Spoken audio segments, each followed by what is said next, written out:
ಜನಾಬ್ UT Khader, ವಿಪಕ್ಷ ಉಪನಾಯಕರು, ಮಂಗಳೂರು ವಿಧಾನಸಭಾ ಕ್ಷೇತ್ರದ ಶಾಸಕರು. ಮುಖ್ಯ ಅತಿಥಿಗಳಾಗಿ ಜನಾಬ್ ಬಿಎಂ ಫಾರೂಕ್, ಸದಸ್ಯರು, ಕರ್ನಾಟಕ ವಿಧಾನ ಪರಿಷತ್. ಅತಿಥಿಗಳಾಗಿ ಶ್ರೀ ಎನ್ಜಿ ಮೋಹನ್, ಅಧ್ಯಕ್ಷರು, ಶತಮಾನೋತ್ಸವ ಆಚರಣಾ ಸಮಿತಿ ಅನುದಾನಿತ ಉಚ್ಚಿಲಬೋವಿ ಹಿರಿಯ ಪ್ರಾಥಮಿಕ ಶಾಲೆ. ಶ್ರೀಮತಿ ಡಾಕ್ಟರ್ ಮಂಜುಳಾ ಅನಿಲ್ ರಾವ್, ಅಂತಾರಾಷ್ಟ್ರೀಯ ಮಟ್ಟದ ಕೌಶಲ್ಯ ತರಬೇತುದಾರರು, ಮುಖ್ಯೋಪಾಧ್ಯಾಯಿನಿ, ಅನುದಾನಿತ ಉಚಿತ ಹಿರಿಯ ಪ್ರಾಥಮಿಕ ಶಾಲೆ. ಹಾಗೆ ಮೂರರಬೋವಿ ಮಹಾಸಭಾ ಇದರ ಕೋಶಾಧಿಕಾರಿಯಾಗಿರುವ ಲತೀಶ್ ಜಿ ಉಚ್ಚಿಲ್, ಇವರೆಲ್ಲರೂ ಕೂಡ ಇಂದಿನ ಈ ಸಭಾ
ಕಲ್ಯಾಣವೆಂಬ ಪ್ರಣತೆಯಲ್ಲಿ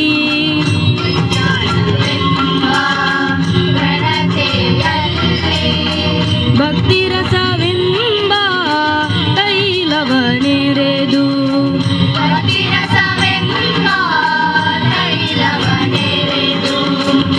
ಕಲ್ಯಾಣವೆಂಬ ಪ್ರಣತೆಯಲ್ಲಿ ಭಕ್ತಿರಸವೆಂಬ ತೈಲವನೆರೆ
ಶಿವಭಕ್ತರಿದ್ದ ದೇಶ ಪಾವನವೆಂಬುದೇ ಹುಸಿಯೇ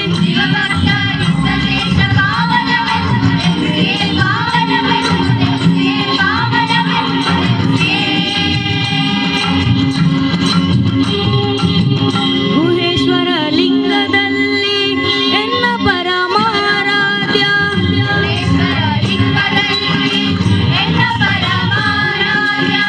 ಗುಹೇಶ್ವರ ಲಿಂಗದಲ್ಲಿ ಎನ್ನ ಪರಮಾರಾಧ್ಯ ಸಂಗನ ಬಸವನ ಮಹಿಮೆಯ ನೋಡ ಸಂಗನ ಬಸವನ ಮಹಿಮೆಯ ನೋಡ Siddaramaiah Siddaramaiah Siddaramaiah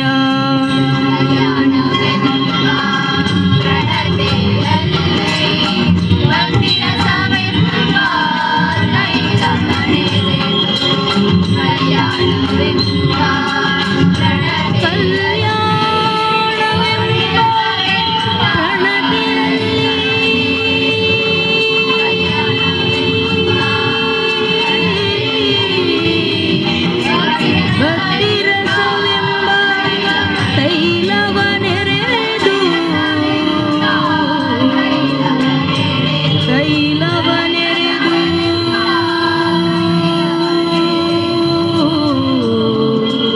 ತೈಲವನೆರೆದು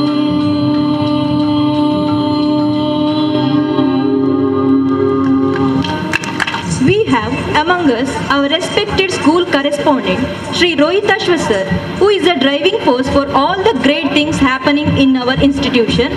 Sir, I kindly request you to welcome our dignitaries with your welcome address. ನಮಸ್ಕಾರ. 2 ವರ್ಷಗಳ ಬಳಿಕ ಒಂದು ಕಾರ್ಯಕ್ರಮ ಇವತ್ತು ಶಾಲಾ ವಾರ್ಷಿಕೋತ್ಸವ ನಡೀತಾ ಇದೆ. 2 ವರ್ಷಗಳು ನಮ್ಮ ಮಕ್ಕಳಿಗೆ ಇಂತಹ ಕಾರ್ಯಕ್ರಮಗಳು ಏನೂ ಜರುಗಿಲ್ಲ, ಕಾರಣಗಳೆಲ್ಲ ನಿಮಗೆ ಗೊತ್ತೇ ಇದೆ. ಹೀಗೆ ಉಜ್ವಲಭಾವಿ ವಿದ್ಯಾಸಂಸ್ಥೆಗಳ ವತಿಯಿಂದ ನಡೆಯುವಂತಹ ಕಾರ್ಯಕ್ರಮದ 2ನೇ ದಿನ.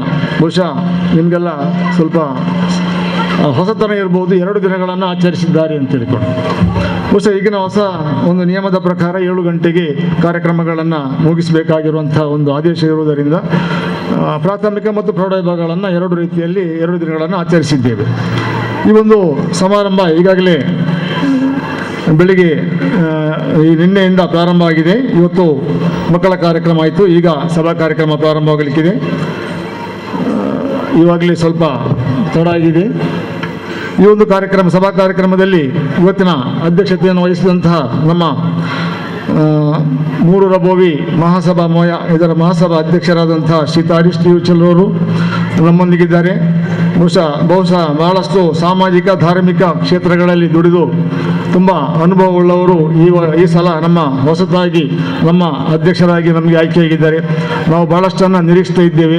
ವಿದ್ಯಾಸಂಸ್ಥೆಗಳು ಕೂಡ ಅವರಿಂದ ಭಾಳಷ್ಟನ್ನು ನಿರೀಕ್ಷಿಸ್ತಾ ಇದ್ದೇವೆ. ಬಹಳ ಪ್ರಗತಿಯನ್ನು ನಮ್ಮ ಸಂಸ್ಥೆ ಸಾಧಿಸಲಿಕ್ಕೆ ಅವರ ಸಹಕಾರ ನಮಗೆ ಅಗತ್ಯ ಇದೆ ಅಂತ ಭಾವಿಸ್ತಾ ಈ ಕಾರ್ಯಕ್ರಮಕ್ಕೆ ಅವರನ್ನು ಬಹಳ ಆತ್ಮೀಯತೆಯಿಂದ ನಾವು ಈ ಕಾರ್ಯಕ್ರಮಕ್ಕೆ ಸ್ವಾಗತಿಸ್ತಾ ಇದ್ದೇವೆ. Now I request Gayatri ma'am to florally welcome the guest. ಇನ್ನೋರ್ವರು ಮುಖ್ಯ ಅತಿಥಿಗಳಾಗಿ ಇವತ್ತು ಮಕ್ಕಳೇ ರಚಿಸಿ ತಯಾರಿಸಿದಂತಹ ಶಾಲಾ ಸಂಚಿಕೆಯನ್ನು ಬಿಡುಗಡೆ ಮಾಡಲಿಕ್ಕೆ ನಮ್ಮ ಕ್ಷೇತ್ರದ ಶಾಸಕರಾದಂತಹ ಜನಾಬ್ ಶ್ರೀ UT ಖಾದರ್ ಇವರನ್ನು ನಾವು ಆಹ್ವಾನಿಸಿದ್ದೇವೆ. ಅವರು ನಿಮಗೆಲ್ಲರಿಗೂ ಪರಿಚಿತರು ಮತ್ತು ನಮ್ಮವರೇ ಕೂಡ. ಬಹಳ ಆತ್ಮೀಯವಾಗಿ ನಾವು ಅವರಿಂದ ಮಾತಾಡ್ತಾ ಇದ್ದೀವಿ. ಬಹುಶಃ ಅವತ್ತು ಇವರು ಬಹಳ ಒತ್ತಡದಿಂದಲೂ ಕೂಡ ಇಲ್ಲಿ ಬಂದಿದ್ದಾರೆ. ಬಹುಶಃ ನಾನು 5 ಗಂಟೆಗೆ ಫೋನ್ ಮಾಡುವಾಗ ಎಲ್ಲ ಉಡುಪಿಯಲ್ಲಿ ಎಲ್ಲ ಇದ್ದರು. ಆದರೂ ಕೂಡ ನನಗೆ ವಿಶ್ವಾಸ ಇತ್ತು ಅವರು ಬಂದೇ ಬರ್ತಾರೆ. ಈಗ ಬಂದ ಕೂಡಲೇ ಹೇಳ್ತಾರೆ ನಾನು ಹೋಗ್ತೇನೆ ಅಂತ ಹೇಳಿಕೊಂಡು. ಖಂಡಿತವಾಗಿ ನಿಮ್ಮನ್ನು ನಾವು ಬಿಡುವುದಿಲ್ಲ. ನಮ್ಮ ಕಾರ್ಯಕ್ರಮ ಏನು ವೇದಿಕೆ ಇದೆ, ಆ ವೇದಿಕೆಯಲ್ಲಿ ನಮ್ಮ ಮಕ್ಕಳ ಒಂದು ಸಾಧನೆಯನ್ನು ನಾವು ಇವತ್ತು ಪ್ರಶಂಸಿಸಬೇಕಿದೆ. ಅವರಿಗೆ ಒಂದು ಸನ್ಮಾನವನ್ನು ಕೂಡ ನಾವು ಕೊಡುವರಿದ್ದೇವೆ. ಅದೆಲ್ಲ ಕಾರ್ಯಕ್ರಮಗಳನ್ನು ಮುಗಿದ ಬಳಿಕವೇ ನಾವು ನಿಮ್ಮನ್ನು ಕಳುಹಿಸುತ್ತಿದ್ದೇವೆ. ಸರ್, ಈ ಕಾರ್ಯಕ್ರಮ ಮುಗಿಯುವವರೆಗೆ ನಮ್ಮೊಂದಿಗೆ ತಾಳ್ಮೆ ಇದ್ದಿದ್ದು ನಿಮ್ಮನ್ನು ಈ ಕಾರ್ಯಕ್ರಮಕ್ಕೆ ಆತ್ಮೀಯವಾಗಿ ಸ್ವಾಗತಿಸ್ತಾ ಇದ್ದೀನಿ. ಇವರಿಗೆ ನಮ್ಮ ಪ್ರೌಢಶಾಲಾ ಮುಖ್ಯೋಪಾಧ್ಯಾಯಿನಿ ಪೂರ್ಣಿಮಾ ಬೋಳಾರ್ ಇವರು ಹೂಗುಚ್ಛವನ್ನು ನೀಡಿ ಸ್ವಾಗತಿಸಬೇಕಾಗಿದೆ. ಇನ್ನೋರ್ವರು ನಮ್ಮ ಅತಿಥಿ ಜನಾಬ್ ಶ್ರೀ BM ಫಾರೂಕ್ ರವರು, ಶ್ರೀತಾ NG ಮೋಹನ್ ರವರು ನಮ್ಮವರೇ, ನಿಮಗೆಲ್ಲ ಪರಿಚಯ ಇದೆ. 2 ವರ್ಷಗಳ ಹಿಂದೆ 2019ರಲ್ಲಿ ನಾವೊಂದು ಶತಮಾನೋತ್ಸವ ಕಾರ್ಯಕ್ರಮವನ್ನು ಆಚರಿಸಿದ್ದೆವು. ಈ ಕಾರ್ಯಕ್ರಮದ ಅಧ್ಯಕ್ಷರಾಗಿ ನಮಗೆ ಎಲ್ಲ ವಿಧದಲ್ಲಿಯೂ ಕೂಡ ನಮಗೆ ಬೆಂಬಲವಾಗಿ ಮತ್ತು ನಮಗೆ ಪೂರ್ಣವಾದಂತಹ ಸಹಕಾರವನ್ನು, ಶಕ್ತಿಯನ್ನು ಆ ಕಾರ್ಯಕ್ರಮವನ್ನು ಯಶಸ್ವಿಗೊಳಿಸಲಿಕ್ಕೆ ತಮ್ಮ ಒಂದು ಬಲವನ್ನು ನಮಗೆ ಅವರು ಒದಗಿಸಿಕೊಟ್ಟಿದ್ದಾರೆ. ಅವರು ಕೂಡ ಈ ಕಾರ್ಯಕ್ರಮದಲ್ಲಿದೆ. ಅವರನ್ನು ಕೂಡ ಆತ್ಮೀಯವಾಗಿ ಈ ಕಾರ್ಯಕ್ರಮಕ್ಕೆ ಸ್ವಾಗತಿಸ್ತಾ ಇದ್ದೇನೆ. Now I request Sujata ma'am to florally welcome the guest. ಇನ್ನೋರ್ವ ಮುಖ್ಯ ಅತಿಥಿ ಶ್ರೀಮತಿ ಡಾಕ್ಟರ್ ಮಂಜುಳಾ ಅನಿಲ್ರವರು. ಬಹುಶಃ ಇವರು ನಮಗೆ 1-2-3 ವರ್ಷಗಳ ಹಿಂದಲೇ ನಮಗೆ ಪರಿಚಯ. ಏನಂತ ಹೇಳಿದರೆ ಅನೇಕ ಮಾನಸಿಕ ವಿಕಲತೆಯನ್ನು ಹೊಂದಿರುವಂಥ ವ್ಯಕ್ತಿಗಳ ಬಗ್ಗೆ, HIV ರೋಗಿಗಳ ಬಗ್ಗೆ, ಆಮೇಲೆ ವಿವಿಧ ಮಾನಸಿಕವಾದಂಥ ಸಮಸ್ಯೆಗಳಿದ್ದಂಥ ಆ ಒಂದು ಕಂಪೆನಿಗಳಿಗೆ, ಉದಾಹರಣೆಗೆ MRPL ಇರ್ಬೋದು, ಆಮೇಲೆ ಇನ್ನಿತರ ದೊಡ್ಡ ದೊಡ್ಡ ಕಂಪೆನಿಗಳಲ್ಲಿ ಮುಖ್ಯ ತರಬೇತುದಾರರಾಗಿ ಅಲ್ಲಿ ದುಡಿತಿರುವಂಥ ಜನರಿಗೆ ಮಾರ್ಗದರ್ಶಕರಾಗಿ, ತರಬೇತುದಾರರಾಗಿ ದೇಶ ವಿದೇಶಗಳಲ್ಲಿ ಸ್ಕಿಲ್ಸ್ನ ಬಗ್ಗೆ ತರಬೇತಿಗಳನ್ನು ಕೊಟ್ಟವರು ಶ್ರೀಮತಿ ಮಂಜುಳಾ ಅನಿಲ್ರವರು. ಅವರು ಕೂಡ ನಮ್ಮ ಕಾರ್ಯಕ್ರಮಕ್ಕೆ ಆಗಮಿಸಿದ್ದಾರೆ. ಅವರನ್ನು ಕೂಡ ಆತ್ಮೀಯವಾಗಿ ಈ ಕಾರ್ಯಕ್ರಮಕ್ಕೆ ಸ್ವಾಗತಿಸ್ತಾ ಇದ್ದೇನೆ. ಇವರಿಗೆ ನಮ್ಮ ಶಾಲಾ ಸಹ ಶಿಕ್ಷಕಿ ರಮ್ಯಾ ಇವರು ಹೂವ ಗುಚ್ಛವನ್ನು ನೀಡಿ ಸ್ವಾಗತಿಸಬೇಕಾಗಿ ಕೇಳಿಕೊಳ್ತಾರೆ.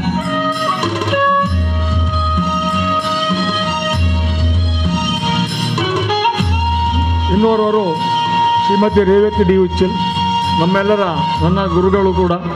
ಇವರು ಬಹುಶಃ ಶತಮಾನೋತ್ಸವದಲ್ಲಿ ನಮ್ಮನ್ನೆಲ್ಲ ಪ್ರೇರೇಪಿಸಿಕೊಂಡು ನನ್ನನ್ನು ಕೂಡ ಯಾವುದೋ ಒಂದು ಕಡೆಯಲ್ಲಿ ನಾನು ಈ ಕಾರ್ಯಕ್ರಮದಲ್ಲಿ ಭಾಗವಹಿಸಲಿಕ್ಕೆ ನಾನು ಕಾರ್ಯಕ್ರಮದಿಂದ ಹೊರಗಡೆ ಇದ್ದೆ. ಆದರೂ ಕೂಡ ನನ್ನನ್ನು ಬಹಳ ಒತ್ತಾಯವಾಗಿ ಈ ಕಾರ್ಯಕ್ರಮದಲ್ಲಿ ನೀನು ಅದನ್ನು ನಡೆಸಿಕೊಡ್ಬೇಕು ಅಂತ ಹೇಳಿಕೊಂಡು ನನ್ನನ್ನು ಕೂಡ ಆ ಕಾರ್ಯಕ್ರಮದಲ್ಲಿ ಸೇರಿಸಿಕೊಂಡು ಅದರ ಯಶಸ್ಸಿಗೆ ಬಹಳಷ್ಟು ದುಡಿದವರು, ನಮ್ಮೆಲ್ಲರ ಮಾರ್ಗದರ್ಶಕರು, ನಮ್ಮ ಶಿಕ್ಷಕಿ ಶ್ರೀಮತಿ ರೇವತಿ ಡಿ ಉಚ್ಚಿಲ್. ಇವರನ್ನು ಕೂಡ ಆತ್ಮೀಯ ಕಾರ್ಯಕ್ರಮಕ್ಕೆ ಸ್ವಾಗತಿಸ್ತಾ ಇದ್ದೀನಿ. Now I request Chetana ma'am to florally welcome the guest. ಇನ್ನೋರವರು Shri Hemant Kumar ಗಟ್ಟಿ, ನಮ್ಮವರೇ, ಶಾಖಾ ಪ್ರಬಂಧಕರು, ಕರ್ನಾಟಕ ಬ್ಯಾಂಕ್ಸ್, ಸೋಮೇಶ್ವರ ಉಚ್ಚಿಲ. ಇವರನ್ನು ಕೂಡ ಆತ್ಮೀಯವಾಗಿ ಕಾರ್ಯಕ್ರಮಕ್ಕೆ ಸ್ವಾಗತಿಸ್ತಾ ಇದ್ದೇನೆ. ಹೀಗೆ ನಮ್ಮ ಶಾಲಾ ದೈಹಿಕ ಶಿಕ್ಷಣ ಶಿಕ್ಷಕರಾದ ಮೋಹದಾಸ್ ರೈ ಇವರು ಹೂಗುಚ್ಛವನ್ನು ನೀಡಿ ಸ್ವಾಗತಿಸಬೇಕಾಗಿ ಕೇಳಿಕೊಳ್ತಾರೆ. ನಮ್ಮ ಶಿಕ್ಷಣ ಸಂಸ್ಥೆಯ ಕೋಶಾಧಿಕಾರಿಯಾಗಿದ್ದಾರೆ ಶ್ರೀ ಲತೀಶ್ ಅವರು ಕೂಡ ನಮ್ಮೊಂದಿಗಿದ್ದಾರೆ. ಅವರನ್ನು ಕೂಡ ಆತ್ಮೀಯವಾಗಿ ಈ ಕಾರ್ಯಕ್ರಮಕ್ಕೆ ಸ್ವಾಗತಿಸ್ತಾ ಇದ್ದೇನೆ.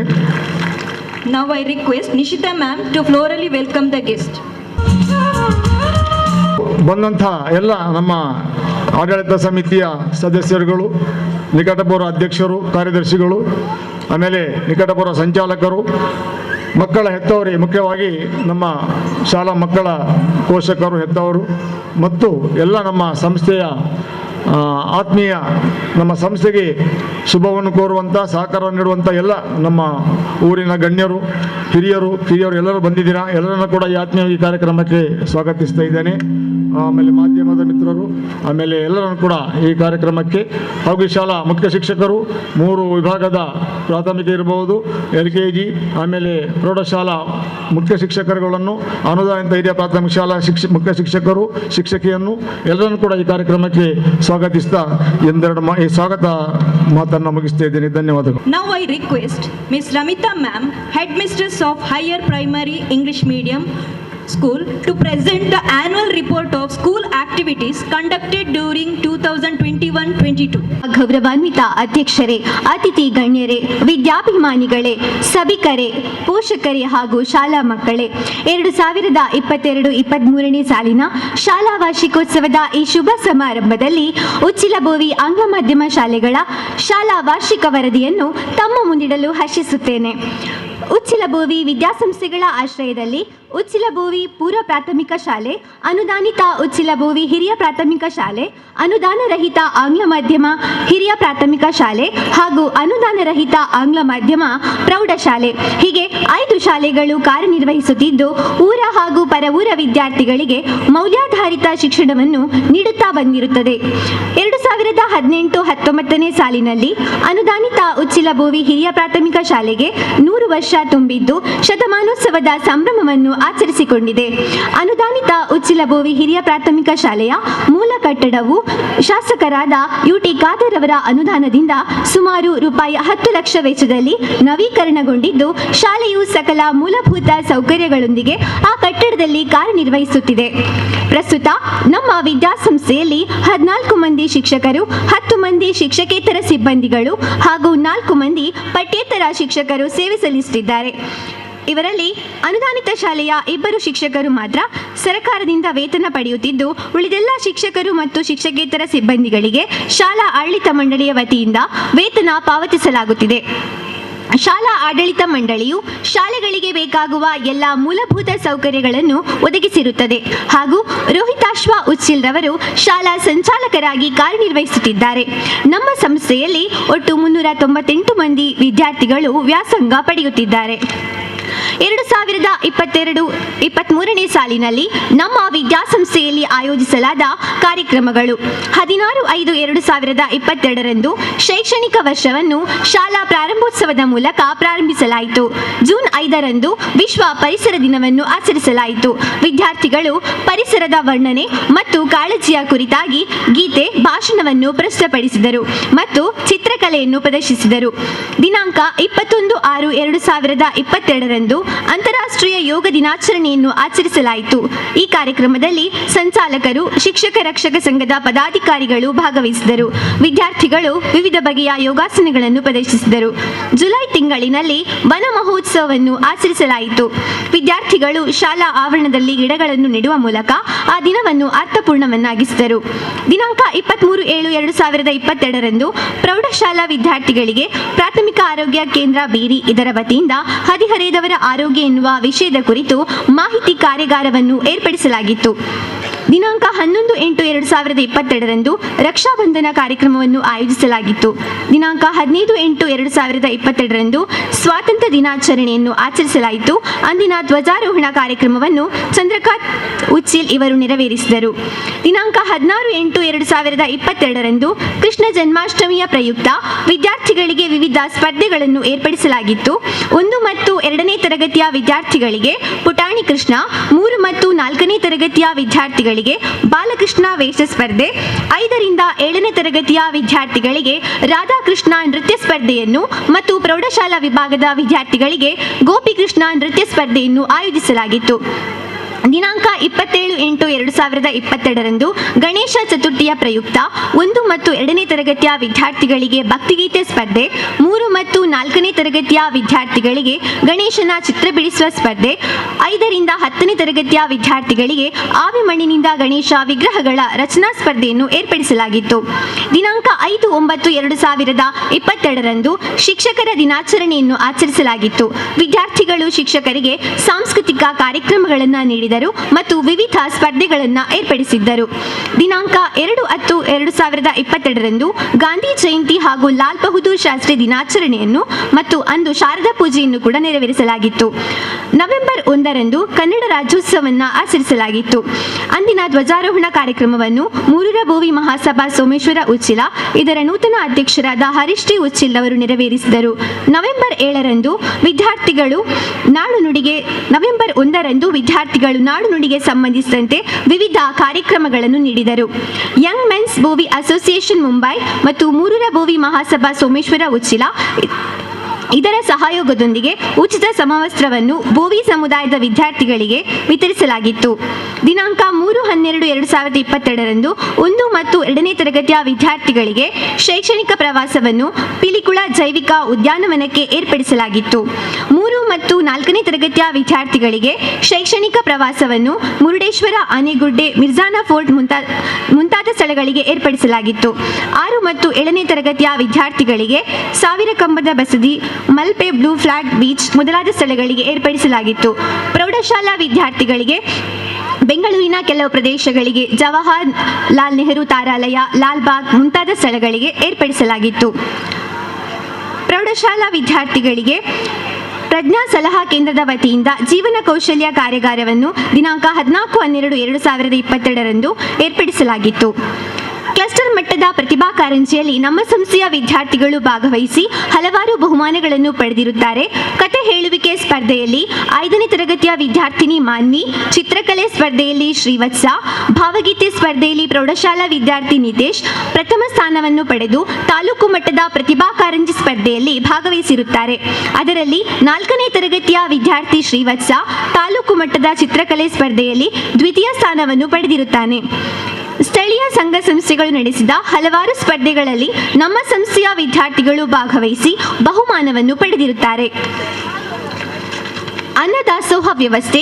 ಈ ಶೈಕ್ಷಣಿಕ ವರ್ಷದಿಂದ ನಮ್ಮ ಶಿಕ್ಷಣ ಸಂಸ್ಥೆಯ ವಿದ್ಯಾರ್ಥಿಗಳಿಗೆ ಉಚಿತವಾಗಿ ಮಧ್ಯಾಹ್ನದ ಅನ್ನದಾಸೋಹದ ವ್ಯವಸ್ಥೆಯನ್ನು ಪ್ರಾರಂಭಿಸಲಾಗಿದೆ.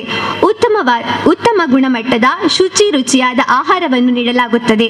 ಈ ಕಾರ್ಯಕ್ಕಾಗಿ ವಾರ್ಷಿಕ 6 ಲಕ್ಷ ರೂಪಾಯಿಗಳಷ್ಟು ವೆಚ್ಚ ತಗುಲುತ್ತಿದೆ.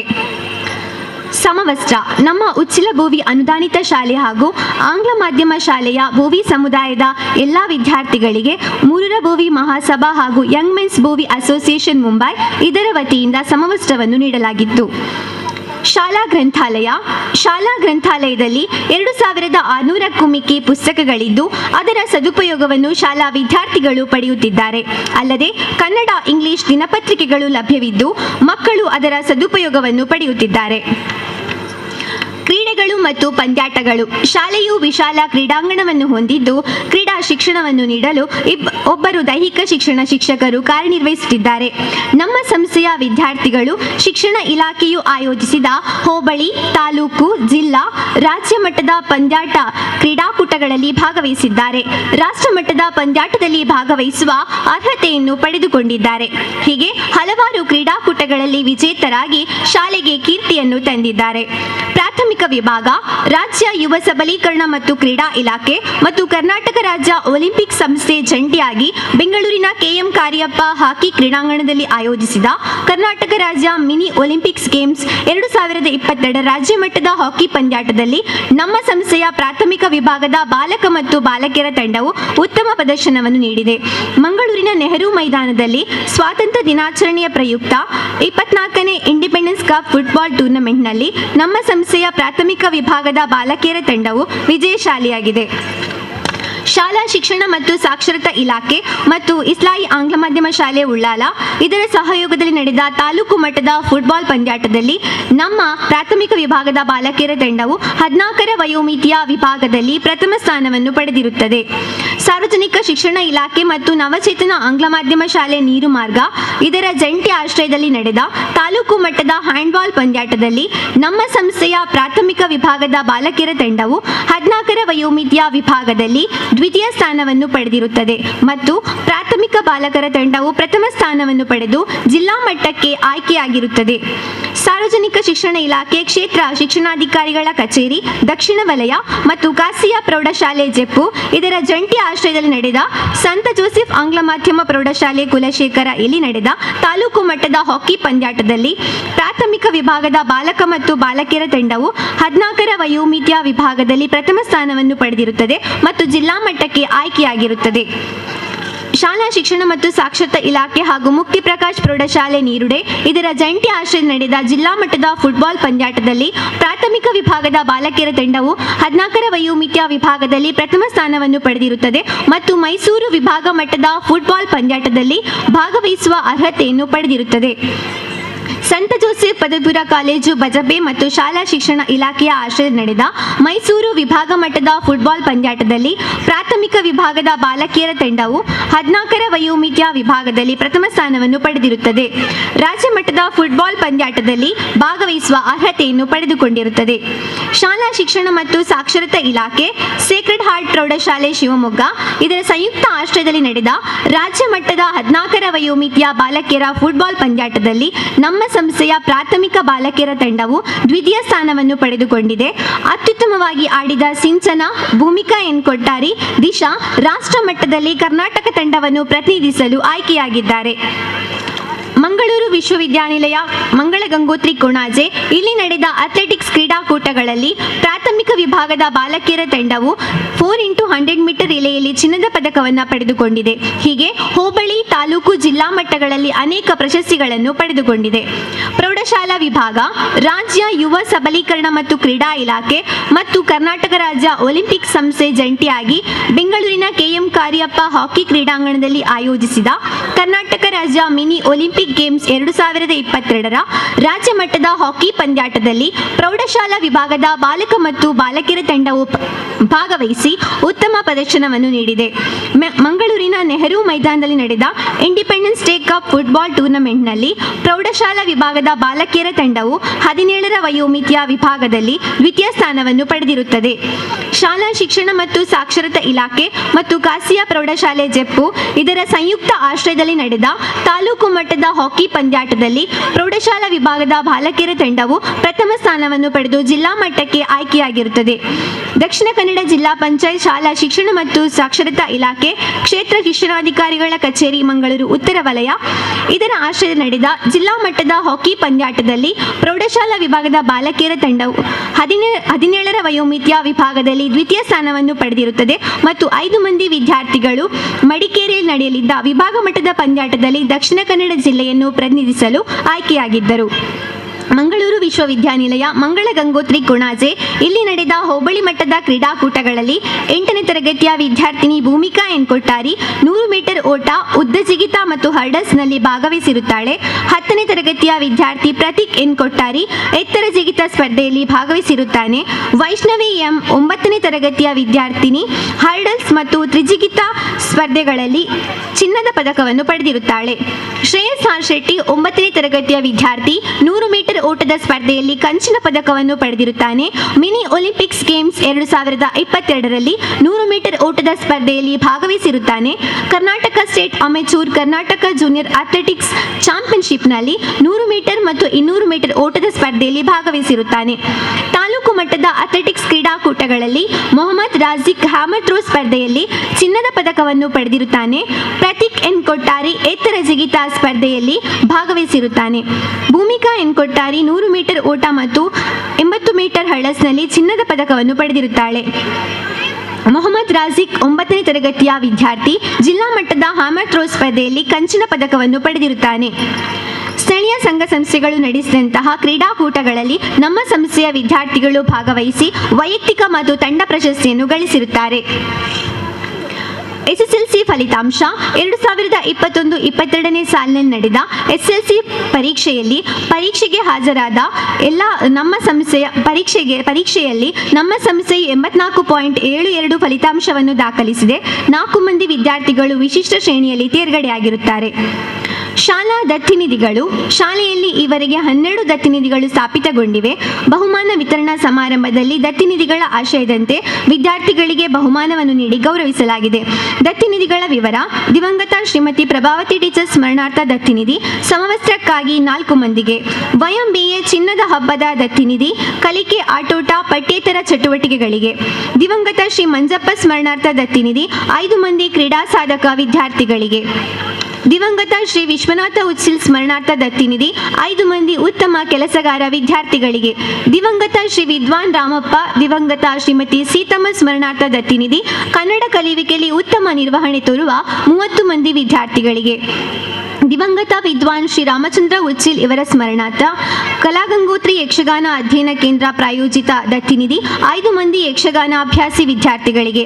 ನಿವೃತ್ತ ಶಿಕ್ಷಕರಾದ ದಿವಂಗತ ಜೇಂಕಳ ಶ್ರೀನಿವಾಸ ಭಟ್, ದಿವಂಗತ ಶ್ರೀಮತಿ ಸರಸ್ವತಿ UB, ದಿವಂಗತ ಶ್ರೀಮತಿ ಕಮಲಾ ಅಡ್ಕ, ಶ್ರೀಮತಿ ಸರೋಜಿನಿ U, ಶ್ರೀಮತಿ ರೇವತಿ ದಾಮೋದರ್ ಉಚ್ಚಿಲ್ ಇವರ ದತ್ತಿನಿಧಿಯಿಂದ ಆಯಾ ಶಿಕ್ಷಕರ ಆಶಯದಂತೆ ಒಟ್ಟು 30 ಮಂದಿ ವಿದ್ಯಾರ್ಥಿಗಳಿಗೆ ಪಠ್ಯ ವಿಷಯ ಹಾಗೂ ಉತ್ತಮ ಗುಣನಡತೆಗಾಗಿ ನೀಡಲಾಗುತ್ತದೆ. ದಿವಂಗತ ಪೆರ್ಜಿಕೋಟಿ ಮತ್ತು ದಿವಂಗತ ಶ್ರೀಮತಿ ಚೆರಿಯಮ್ಮ ಸ್ಮರಣಾರ್ಥ ದತ್ತಿನಿಧಿ 5 ಮಂದಿ ನೃತ್ಯಾಸಕ್ತ ವಿದ್ಯಾರ್ಥಿಗಳಿಗೆ. ದಿವಂಗತ ಶ್ರೀ MB ಸಾಲಿಯನ್ ಸ್ಮರಣಾರ್ಥ ದತ್ತಿನಿಧಿ 5 ಮಂದಿ ಯುವ ವಿಜ್ಞಾನಿ ವಿದ್ಯಾರ್ಥಿಗಳಿಗೆ. ದಿವಂಗತ ನಿರೀಕ್ಷಾ ಸ್ಮರಣಾರ್ಥ ದತ್ತಿನಿಧಿ ಒಬ್ಬ ವಿದ್ಯಾರ್ಥಿಗೆ ಬಹುಮಾನ ನೀಡಲಾಗಿದೆ. ಫುಟ್ಬಾಲ್ ಕ್ರೀಡಾಳು ದಿವಂಗತ ಶ್ರೀ ಶ್ರೀನಪ್ಪ ಉಚ್ಚಿಲ್ ಸ್ಮರಣಾರ್ಥ ದತ್ತಿನಿಧಿ ಉತ್ತಮ ಫುಟ್ಬಾಲ್ ಆಟಗಾರ ವಿದ್ಯಾರ್ಥಿಗೆ. ದಿವಂಗತ ಶ್ರೀ UN ಪ್ರಸಾದ್ ದತ್ತಿನಿಧಿ SLCಯಲ್ಲಿ ಪ್ರಥಮ ಹಾಗೂ ದ್ವಿತೀಯ ಶ್ರೇಣಿಯಲ್ಲಿ ತೇರ್ಗಡೆಗೊಂಡ ವಿದ್ಯಾರ್ಥಿಗಳಿಗೆ ನೀಡಲಾಗುತ್ತದೆ. ನಾರಾಯಣ್ ಕೆ ಉಚ್ಚಿಲ್ ತಲಬಾಡಿ ಇವರ ಸ್ಮರಣಾರ್ಥ ಅವರ ಮಕ್ಕಳು ಈ ವರ್ಷದ ನಮ್ಮ ಶಾಲೆಯಲ್ಲಿ ದತ್ತಿನಿಧಿಗೆ ರೂಪಾಯಿ 2,000ವನ್ನು ನೀಡಿರುತ್ತಾರೆ. ಇದರಿಂದ ಫುಟ್ಬಾಲ್ ಆಟದಲ್ಲಿ ವಿಶೇಷ ಸಾಧನೆಯನ್ನು ಮಾಡುವ ವಿದ್ಯಾರ್ಥಿಗಳಿಗೆ ಪ್ರೋತ್ಸಾಹ ನೀಡುವಂತೆ ಬಳಸಿಕೊಳ್ಳಲು ತಿಳಿಸಿರುತ್ತಾರೆ. ಸದಾಶಿವ್ ಪಿ ಉಚ್ಚಿಲ್ ಇವರ ಸ್ಮರಣಾರ್ಥ ಇವರ ಮಕ್ಕಳು ರೂಪಾಯಿ 20,000ವನ್ನು ದತ್ತಿನಿಧಿಗೆ ನೀಡಿರುತ್ತಾರೆ. ಕಲಿಕಾ ಪ್ರಗತಿ ಸಾಧಿಸಿದ ವಿದ್ಯಾರ್ಥಿಗಳಿಗೆ ಪ್ರೋತ್ಸಾಹ ನೀಡುವರೆ ಈ ನಿಧಿಯನ್ನು ಬಳಸಿಕೊಳ್ಳುವಂತೆ ತಿಳಿಸಿರುತ್ತಾರೆ. ಮಕ್ಕಳ ಗುಣಮಟ್ಟದ ಶಿಕ್ಷಣ, ಶಾಲಾ ಶಿಸ್ತು ಹಾಗೂ ಶಾಲೆಯ ಅಭಿವೃದ್ಧಿಗೆ ಪ್ರೋತ್ಸಾಹ ನೀಡುತ್ತಿರುವ ಆಡಳಿತ ಮಂಡಳಿಗೆ, ಪೋಷಕರಿಗೆ, ವಿದ್ಯಾಭಿಮಾನಿಗಳಿಗೆ, ಹಳೆ ವಿದ್ಯಾರ್ಥಿಗಳಿಗೆ ವಂದಿಸುತ್ತಾ ಸಂಕ್ಷಿಪ್ತ ವರದಿಯನ್ನು ಮುಕ್ತಾಯಗೊಳಿಸುತ್ತಿದ್ದೇನೆ. ವಂದನೆಗಳು. ಕ್ಷಮಿಸಿ, ನಾರಾಯಣ್ ಕೆ ಉಚ್ಚಿಲ್ ತಲೆಬಾಡಿ ಇವರ ಸ್ಮರಣಾರ್ಥ ಅವರು 25,000 ರೂಪಾಯಿಗಳನ್ನು ನೀಡಿರುತ್ತಾರೆ. Creative thoughts have to be put together, and where else can it be other than our school magazine Belaku? May I now call upon Srijani of class 8 to speak about the magazine. Vision without action is a dream. Action without vision is simply passing the time. Action with vision is making a positive difference. The school magazine plays a vital role in the life of young students to blend knowledge, wisdom, values and interpret at the very outset of the schooling years. Is indeed imperative. Belaku is a unique and creative idea which assists students in expressing their writing skills, which build competition inside mind and allow them to become a better leader in the future. Thank you. Kadar, Deputy Leader, Opposition of Karnataka Legislative Assembly, to release the school magazine of higher primary section. I also kindly request other dignitaries on the stage to join the chief guest for the release.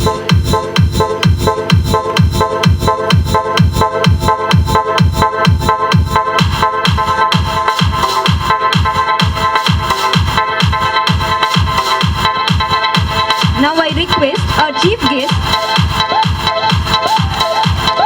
Sri N.G. Mohan, to release the school magazine of high school section. I also kindly request other dignitaries on the stage to join the chief guest for the release.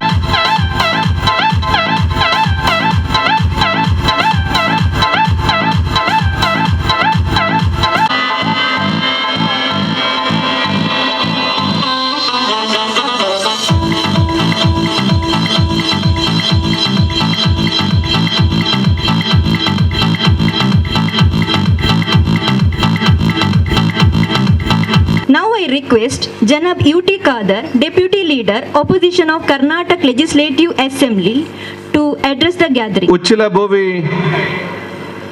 ವಿದ್ಯಾಸಂಸ್ಥೆಗಳ ವಾರ್ಷಿಕ ಕ್ರೀಡಾಕೂಟ ಹಾಗೂ ವಾರ್ಷಿಕೋತ್ಸವದ ಸಮಾರೋಪ ಸಮಾರಂಭದ ಈ ಒಂದು ಅರ್ಥಪೂರ್ಣ ಮತ್ತು ಸುಂದರ ಸಮಾರಂಭದ ಸಭಾ ವೇದಿಕೆಯಲ್ಲಿ ಉಪಸ್ಥಿತರಿದ್ದು ಸಮಾರಂಭದ ಅಧ್ಯಕ್ಷ ಸ್ಥಾನ ವಹಿಸಿದಂತಹ ನಮ್ಮ ಗೌರವಿತರು, ನಮಗೆಲ್ಲರಿಗೂ ಮಾರ್ಗದರ್ಶಕರಾಗಿರುವಂತಹ ಮೂರಾರು ಬೋವಿ ಮಹಾಸಭಾ ಇದರ ಅಧ್ಯಕ್ಷರಾಗಿರುವಂತಹ ಗೌರವಾನ್ವಿತ ಶ್ರೀ ಹರೀಶ್ ಟಿ ಉಚ್ಚಿಲ್ ರವರೇ,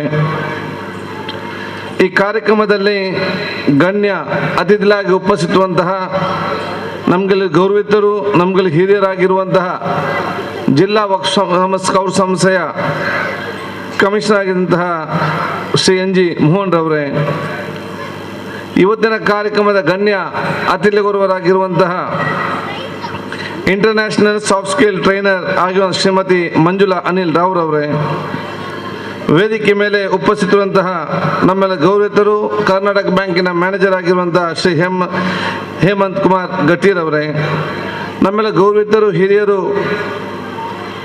ಉಚ್ಚಿಲ ಅನುದಾನಿತ ಶಾಲೆಯ ಮುಖ್ಯ ಶಿಕ್ಷಕರಾಗಿದ್ದುಕೊಂಡು ಬಹಳಷ್ಟು ವಿದ್ಯಾರ್ಥಿನಿಗೆ ಶೈಕ್ಷಣಿಕವಾಗಿ ಅತ್ಯುತ್ತಮವಾದ ವ್ಯಕ್ತಿತ್ವ ಬೆಳೆಸಿಕೊಳ್ಳಿಕ್ಕೆ ಕಾರಣಕರ್ತರಾದಂಥ ಗೌರವ ಶ್ರೀಮತಿ ರೇವತಿ ಡಿ ಉಚ್ಚಿಲ್ ರವರೇ, ಸಂಸ್ಥೆಯ ಕಾರ್ಯದರ್ಶಿಯಾಗುವಂಥ ಲತೀಶ್ ರವರೇ, ನನ್ನ ಮುಂದಿರುವ ಎಲ್ಲ ಈ ಒಂದು ಸಂಸ್ಥೆಯ ಪದಾಧಿಕಾರಿಗಳೇ, ಮಾಜಿ ಅಧ್ಯಕ್ಷರೇ, ಸದಸ್ಯರುಗಳೇ, ಮುಂದಿರೋ ನನ್ನೆಲ್ಲ ಗುರು ಹಿರಿಯರೇ, ಸೋದರರೇ, ಆತ್ಮೀಯ ಮಿತ್ರರೇ, ಪ್ರೀತಿಯ ವಿದ್ಯಾರ್ಥಿಗಳೇ, ಅವರ ಪೋಷಕ ವರ್ಗದವರೇ, ಈ ಒಂದು ವಿದ್ಯಾಸಂಸ್ಥೆಯ ಮುಖ್ಯ ಶಿಕ್ಷಕರೇ, ಶಿಕ್ಷಕ ವೃಂದದವರೇ, ಸಿಬ್ಬಂದಿಗಳೇ ಹಾಗೂ ಈ ಕಾರ್ಯಕ್ರಮಕ್ಕೆ ನೇರವಾಗಿ ಪರೋಕ್ಷವಾಗಿ ಸಹಕಾರ ಕೊಟ್ಟಂಥ ಪ್ರತಿಯೊಂದು ಸಂಸ್ಥೆ ಹಿತೈಷಿಗಳೇ, ಅತ್ಯಂತ ಸಂತೋಷವಾಗ್ತಿದೆ ಇವತ್ತಿನ ಈ ಕಾರ್ಯಕ್ರಮ ಭಾಗವಹಿಸಲಿಕ್ಕೆ.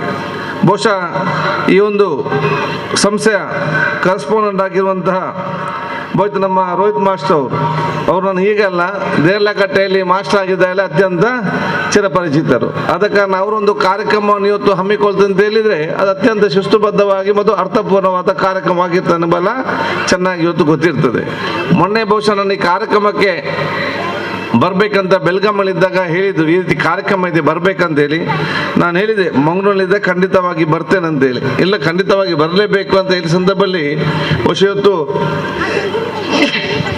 ಉಡುಪಿಯಲ್ಲಿ ಕಾರ್ಯಕ್ರಮ ಇದ್ರೂ ಕೂಡ ಪರ್ಮಿಷನ್ ತಗೊಂಡು ಬಹುಶಃ ಇಲ್ಲಿಗೆ ಬಂದು ನಿಮ್ಮೊಟ್ಟಿಗೆ ಸೇರುವಂಥ ಅವಕಾಶ ಮಾಡಿಕೊಟ್ಟದಕ್ಕೆ ನನ್ನ ವಿಶೇಷವಾದ ಧನ್ಯವಾದ ಸಲ್ಲಿಸುತ್ತಾ, ನನಗೆ ಅತ್ಯಂತ ಸಂತೋಷವಾಗ್ತಿದೆ.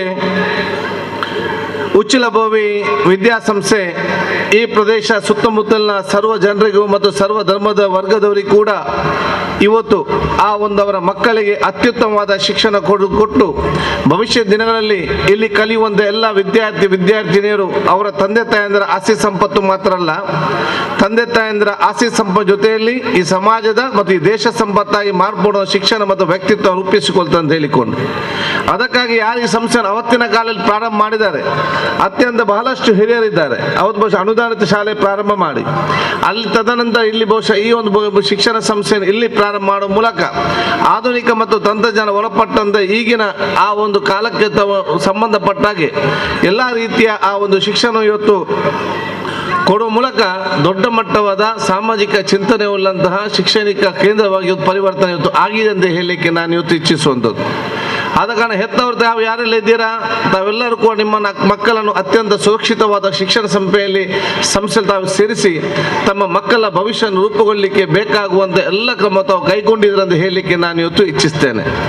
ಸಿಕ್ಕುವಂಥ ಶಿಕ್ಷಣವನ್ನು ಅತ್ಯುತ್ತಮವಾಗಿ ಪಡೆದುಕೊಂಡು ಮುಂದೆ ತಗೊಂಡು ಜವಾಬ್ದಾರಿಯನ್ನು ಹೆತ್ತವರು ಇವತ್ತು ಹಮ್ಮಿಕೊಳ್ಬೇಕಂತ ಹೇಳಲಿಕ್ಕೆ ನಾನು ಇವತ್ತು ಬಯಸುವಂಥದ್ದು. ಹರೀಶ್ ಹುಚ್ಚೇರ್ ಅಧ್ಯಕ್ಷರಿಗೆ ಮತ್ತು ಇಂದಿನ ಚಿದಾನಂದ ಕೂಡ ಮಾತಾ ಸಂದರ್ಭ ಹೇಳಿದ್ದೆ, ಏನಾದರೂ ಬಹುಶಃ ತಾವು ಏನಾದರೂ ಪ್ಯಾರಾಮೆಡಿಕಲ್ ಕೋರ್ಸು ಈ ರೀತಿ ಬಹುಶಃ ಸ್ಕಿಲ್ ಸೆಂಟರ್ಗೆ ಸಂಬಂಧಪಟ್ಟ ಕೋರ್ಸನ್ನು ಪ್ರಾರಂಭ ಮಾಡಿ ಅದು ನಿಮಗೆ ಸಂಸ್ಥೆಗೂ ಇನ್ಕಮ್ ಆಗ್ತದೆ, ಮಕ್ಕಳಿಗೆ ಕೂಡ ಪ್ರಯೋಜನ ಆಗ್ತದೆ ಅಂತೇಳಿ. ಆಗ ಹೇಳಿದ್ದು, ನಮಗೆ ಇನ್ಕಮ್ ಆಗಿ ಮಾಡುವಂಥ ವಿಚಾರ ಇಲ್ಲ, ಸಾಮಾಜಿಕವಾಗಿ ಬಡವರಿಗೆ ಪ್ರಯೋಜನ ಆಗುವಂತಹ ನಮ್ಮ ಮೇಯ್ನ್ ನಮ್ಮ ತತ್ವ ನಮ್ಮ ಹಿರಿಯರು ನಮಗೆ ಮಾಡಿಕೊಟ್ಟುವಂಥ ದೊಡ್ಡ ಮಟ್ಟ ಸಂದೇಶ ಅಂತ ಹೇಳಿದ್ರೆ ಸೇರಿದರೆ ಜನಸಾಮಾನ್ಯರು ಕೂಡ ಇವತ್ತು ಪ್ರಯೋಜನ ಆಗಬೇಕು, ಕಡು ಬಡವನು ಕೂಡ ಶಿಕ್ಷಣ ಪಡೆದುಕೊಂಡು ಅತ್ಯುನ್ನತ ಸ್ಥಾನಕ್ಕೆ ಹೋಗಬೇಕು. ಅದಕ್ಕೆ ಇದು ನಮ್ಮ ಮೋಸ್ಟ್ಲಿ ಅದು ಬಹುಶಃ ನಾವು ಸರ್ವಿಸ್ ಓರಿಯೆಂಟೆಡ್ ಇವತ್ತು ಇದ್ದೇವೆ ಅಂತೇಳಿ ಬಹಳ ಅತ್ಯಂತ ನನಗೆ ಸಂತೋಷವಾಯಿತು. ಆದರೂ ಕೂಡ ಬಹುಶಃ ಇವತ್ತಲ್ಲ ನಾಳೆ ಇಲ್ಲಿ ನೀವು ಪ್ಯಾರಾಮೆಡಿಕಲ್ ಕೋರ್ಸ್ ಸ್ಟಾರ್ಟ್ ಮಾಡಲೇಬೇಕಾಗ್ತದೆ. ಯಾಕಂತ ಹೇಳಿದರೆ ಇಲ್ಲದ ಇಲ್ಲಿ ಕಲಿತ ಫಸ್ಟ್ ನೀವು ಬಹುಶಃ ಸೈನ್ಸ್ ಇವತ್ತು ಪ್ರಾರಂಭ ಮಾಡಬೇಕು. ಇಲ್ಲದಿದ್ದರೆ ಸೈನ್ಸ್ ನೀವು ಕಲಿಯದಿದ್ದರೆ ಅಥವಾ ಕಾಮರ್ಸ್ ಕಲಿಯೋದಿದ್ರಲ್ಲಿ ಭವಿಷ್ಯ ಇವತ್ತು ರೂಪಿಸುವಂಥ ಅವಕಾಶ ಮಾಡಿಕೊಳ್ಬೇಕಾಗ್ತದೆ. ಇಲ್ಲಿ ಪಾಸಾದಂಥ 100 ವಿದ್ಯಾರ್ಥಿನಿಯರು ಮಂಗಳೂರಿಗೆ ಕಾಲೇಜಿಗೆ ಅಥವಾ ಇನ್ನೊಂದು ಕಾಲೇಜಿಗೆ ಅದರಲ್ಲಿ 80 ಅಥವಾ 50 ಜನ ಹೋಗ್ಬೋದು. 50 ಜನ ಇಲ್ಲಿ ಬೇರೆ ಬೇರೆ ರೀತಿಯಿಂದ ಬಾಕಿ ಆಗುವಂಥ ಕೆಲಸ ಖಂಡಿತವಾಗಿ ಇವತ್ತು ಆಗ್ತದೆ. ತಾವೇನಾದ್ರೂ ಇಲ್ಲಿ ಸೈನ್ಸ್ ಬ್ಯಾಚ್ ಪ್ರಾರಂಭ ಮಾಡಿ, ಯಾಕೆ ನಾನು ಸೈನ್ಸ್ ಒಂದೇ ಇರಬೇಕಂತ ಹೇಳಿದ್ರೆ ಆಗ ಎಲ್ಲರೂ ಕೂಡ ಸೈನ್ಸಿಗೆ ಸೇರ್ತಾರೆ. ನೀವೇನಾದರೂ ಕಾಮರ್ಸ್ ಅಂತ ಮಾಡಿದರೆ ಕೆಲವು ಕಾಮರ್ಸ್ ಅಂತ ಸೇರಿದು ಅವ್ರು ಮತ್ತೆ ನಾನು ಸೈನ್ಸ್ ಸೇರ್ಬೇಕಿತ್ತು ಅಂತ ಆಲೋಚನೆ ಮಾಡ್ತದೆ. ಸೈನ್ಸ್ ಈಗಿನ ಕಾಲಘಟ್ಟದಲ್ಲಿ ಕಾಮರ್ಸ್ ಕೂಡ ನಮ್ಗೆ ಅತಿ ಅಗತ್ಯ. ಈಗಿನ ಕಾಲಘಟ್ಟದಲ್ಲಿ ಬಹುಶಃ ನಿಮಗೆ ವಿಜ್ಞಾನ ಅತಿ ಅಗತ್ಯವಾಗಿದೆ. ಎಲ್ಲ ರಂಗದಲ್ಲಿ ಕೂಡ ನಿಮ್ಗೆ ಯಾವುದೇ ಕೋರ್ಸ್ ಹೋಗಬೇಕಾಗಿದೆ. ಯಾಕಂತ ಹೇಳಿದರೆ ನಿಮ್ಮ ಮಕ್ಕಳು ಕಲಿತು ಹೊರಗೆ ಬಂದ ಸಂದರ್ಭದಲ್ಲಿ ಅವ್ರಿಗೆ 30, 40, 50 ಸಾವಿರದ ವೇತನ ಸಿಕ್ಕುವಂಥ ಕೆಲಸಕ್ಕೆ ತಾವು ತಯಾರಾಗಿ ಕಲಿಸುವಂಥ ಕೆಲಸ ಇವತ್ತು ಆಗಬೇಕಂತ ಹೇಳಲಿಕ್ಕೆ ನಾನು ಇವತ್ತು ಬಯಸ್ತೇನೆ.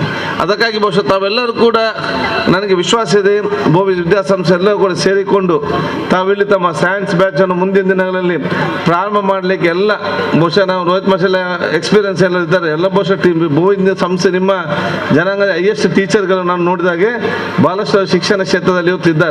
ತಾವೆಲ್ಲ ಆಲೋಚನೆ ಮಾಡಿಕೊಂಡು ಒಂದು ಧೈರ್ಯವಾಗಿ ಮುಂದೆ ಬನ್ನಿ. ಇದಕ್ಕೆ ನಮ್ಮಿಂದೇನು ಸಹಕಾರ ಬೇಕು, ನಾನು ಖಂಡಿತವಾಗಿ ಮುಂದೆ ನಿಂತು ಆ ಸಹಕಾರ ನಾವು ಇವತ್ತು ಮಾಡಿ ಕೊಡ್ತೇವೆ. ನಿಮಗೆ ಖಂಡಿತವಾಗಿ ಲ್ಯಾಬ್ ಬೇಕಾಗ್ತದೆ. ನೀವು ಉತ್ತಮವಾದ ಶೈಕ್ಷಣಿಕ ಸಂಸ್ಥೆ ಪ್ರಾರಂಭ ಮಾಡಿದಾದ್ರೆ ಬಹಳಷ್ಟು ಇವತ್ತು ನಮಗೆ ಕೊಡುಗೈ ದಾನಿಗಳು ಮುಂದೆ ಬಂದು ಲ್ಯಾಬ್ ಇವತ್ತು ಮಾಡಲಿಕ್ಕೆ ಮುಂದೆ ಬರ್ತಾರೆ. ನಾನೆಲ್ಲ ನಮ್ಮ ಗೌರ್ಮೆಂಟ್ ಶಾಲೆ, ನೀವು ಲ್ಯಾಬ್ ಬಹುಶಃ ಮುಡಿಪಲ್ಲಿ ನಾನು ಗೌರ್ಮೆಂಟ್ ಕಾಲೇಜ್ ಮತ್ತು ಮಾಡಿದ್ದೆ, ಅಲ್ಲಿ ನೀವೇನಾದರೂ ನಮ್ಮ ಸೈನ್ಸ್ ಲ್ಯಾಬ್ ನೋಡಿದರೆ ಪ್ರೈವೇಟ್ ಶಾಲೆಯಲ್ಲಿ ಕೂಡ ಅಂಥ ಲ್ಯಾಬ್ ಸಿಗಲಿಕ್ಕೆ ಸಾಧ್ಯ ಇಲ್ಲ. ಈ ಹಂತದಲ್ಲಿ ಸಮಯವನ್ನು ಸದುಪಯೋಗಿಸಿ ಉತ್ತಮ ಅಂಕಗಳನ್ನು ಪಡೆದು ಶಾಲೆಗೆ ಕೀರ್ತಿಯನ್ನು ತಂದಿರುವ ನಮ್ಮ ವಿದ್ಯಾಸಂಸ್ಥೆಯ ವಿದ್ಯಾರ್ಥಿಗಳನ್ನು ಗೌರವಿಸಲು ಸಂತೋಷ ಪಡುತ್ತೇವೆ. ವಿಶಿಷ್ಟ ಶ್ರೇಣಿಯಲ್ಲಿ ತೇರ್ಗಡೆಯಾದ 7 ಮಂದಿ ವಿದ್ಯಾರ್ಥಿಗಳಿಗೆ ನೀಡಲಾಗುತ್ತದೆ. ದಿವಂಗತ UN ಪ್ರಸಾದ್ ಸ್ಮರಣಾರ್ಥ ಕೊಡಲ್ಪಡುವ ದತ್ತಿನಿಧಿ ಬಹುಮಾನವನ್ನು ಪ್ರಥಮ ಹಾಗೂ ದ್ವಿತೀಯ ಸ್ಥಾನವನ್ನು ಪಡೆದ ವಿದ್ಯಾರ್ಥಿಗಳಿಗೆ ನೀಡಲಾಗುತ್ತದೆ. ಉಳಿದೆಲ್ಲ ವಿದ್ಯಾರ್ಥಿಗಳಿಗೆ ಶಾಲಾ ವತಿಯಿಂದ ಗೌರವಿಸಲಾಗುತ್ತದೆ. ಮೊದಲನೇದಾಗಿ ಗೌರವಿಸಲ್ಪಡುತ್ತಿರುವ ವಿದ್ಯಾರ್ಥಿ ಇಬ್ರಾಹಿಂ ಹಾಫೀಸ್, ಮೊಹಮ್ಮದ್ ಹನೀಫ್ ಮತ್ತು ಹಮೀದಾ ಬಾನು ಅವರ ಸುಪುತ್ರ. SSLC ಪರೀಕ್ಷೆಯಲ್ಲಿ 96.48% ಅಂಕಗಳೊಂದಿಗೆ ವಿಶಿಷ್ಟ ಶ್ರೇಣಿಯಲ್ಲಿ ತೇರ್ಗಡೆ ಹೊಂದಿ ನಮ್ಮ ವಿದ್ಯಾಸಂಸ್ಥೆಗೆ ಕೀರ್ತಿಯನ್ನು ತಂದಿರುತ್ತಾನೆ. ಶಾಲಾ ವಾರ್ಷಿಕೋತ್ಸವದ ಈ ಶುಭ ಸಂದರ್ಭದಲ್ಲಿ UN ಪ್ರಸಾದ್ ಸ್ಮರಣಾರ್ಥ ನೀಡಲ್ಪಡುವ ದತ್ತಿನಿಧಿ ಬಹುಮಾನವನ್ನು ನೀಡಲು ಹರ್ಷಿಸುತ್ತೇವೆ.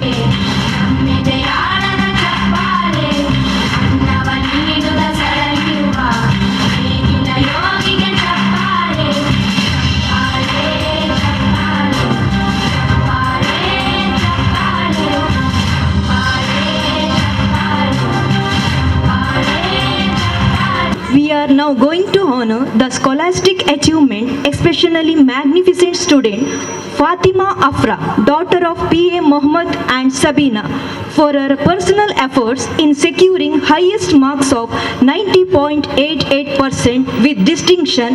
On this outstanding performance, the school would like to honor her with a scholarship which in memory of UN Prasad.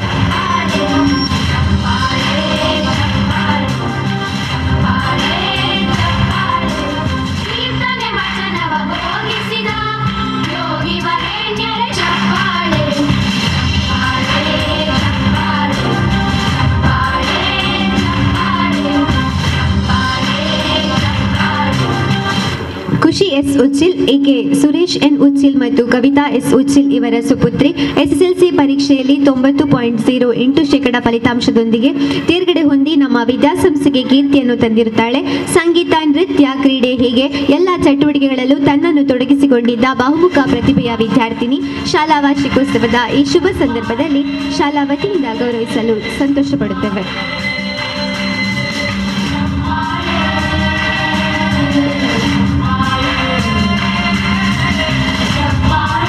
Now the next honor will be to another scholastic student, Dhruva Uchil, son of Yogish and Reshma, for his personal efforts in securing highest marks of 88.64% with distinction, and on this outstanding performance, the school would like to honor him with a memento.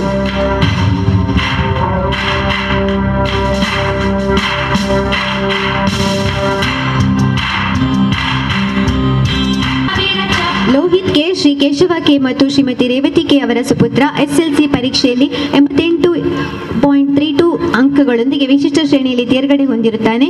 ಇವನು ಶಾಲಾ ವಾರ್ಷಿಕೋತ್ಸವದ ಈ ಶುಭ ಸಂದರ್ಭದಲ್ಲಿ ಶಾಲಾ ವತಿಯಿಂದ ಗೌರವಿಸಲು ಸಂತೋಷ ಪಡುತ್ತೇವೆ.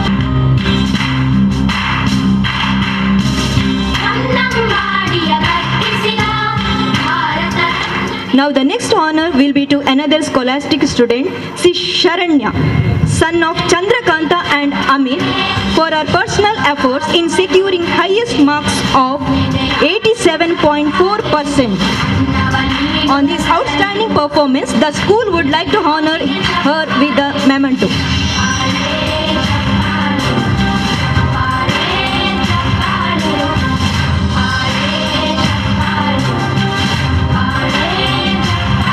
ಮನೀಷಾ, ಈಕೆ ಸತೀಶ್ ಸಾಲಿಯನ್ ಮತ್ತು ಶ್ರೀಮತಿ ಹಿತಾಕ್ಷಿ ಇವರ ಸುಪುತ್ರಿ. SSLC ಪರೀಕ್ಷೆಯಲ್ಲಿ 85.28% ಫಲಿತಾಂಶದೊಂದಿಗೆ ವಿಶಿಷ್ಟ ಶ್ರೇಣಿಯಲ್ಲಿ ತೇರ್ಗಡೆ ಹೊಂದಿರುತ್ತಾಳೆ. ಸಂಗೀತ, ನೃತ್ಯ, ಕ್ರೀಡೆ ಹೀಗೆ ಎಲ್ಲ ಚಟುವಟಿಕೆಗಳಲ್ಲೂ ಮುಂದಿದ್ದ ವಿದ್ಯಾರ್ಥಿನಿ. ಶಾಲಾ ವಾರ್ಷಿಕೋತ್ಸವದ ಈ ಶುಭ ಸಂದರ್ಭದಲ್ಲಿ ಶಾಲಾ ವತಿಯಿಂದ ಗೌರವಿಸಲು ಸಂತೋಷ ಪಡುತ್ತೇವೆ.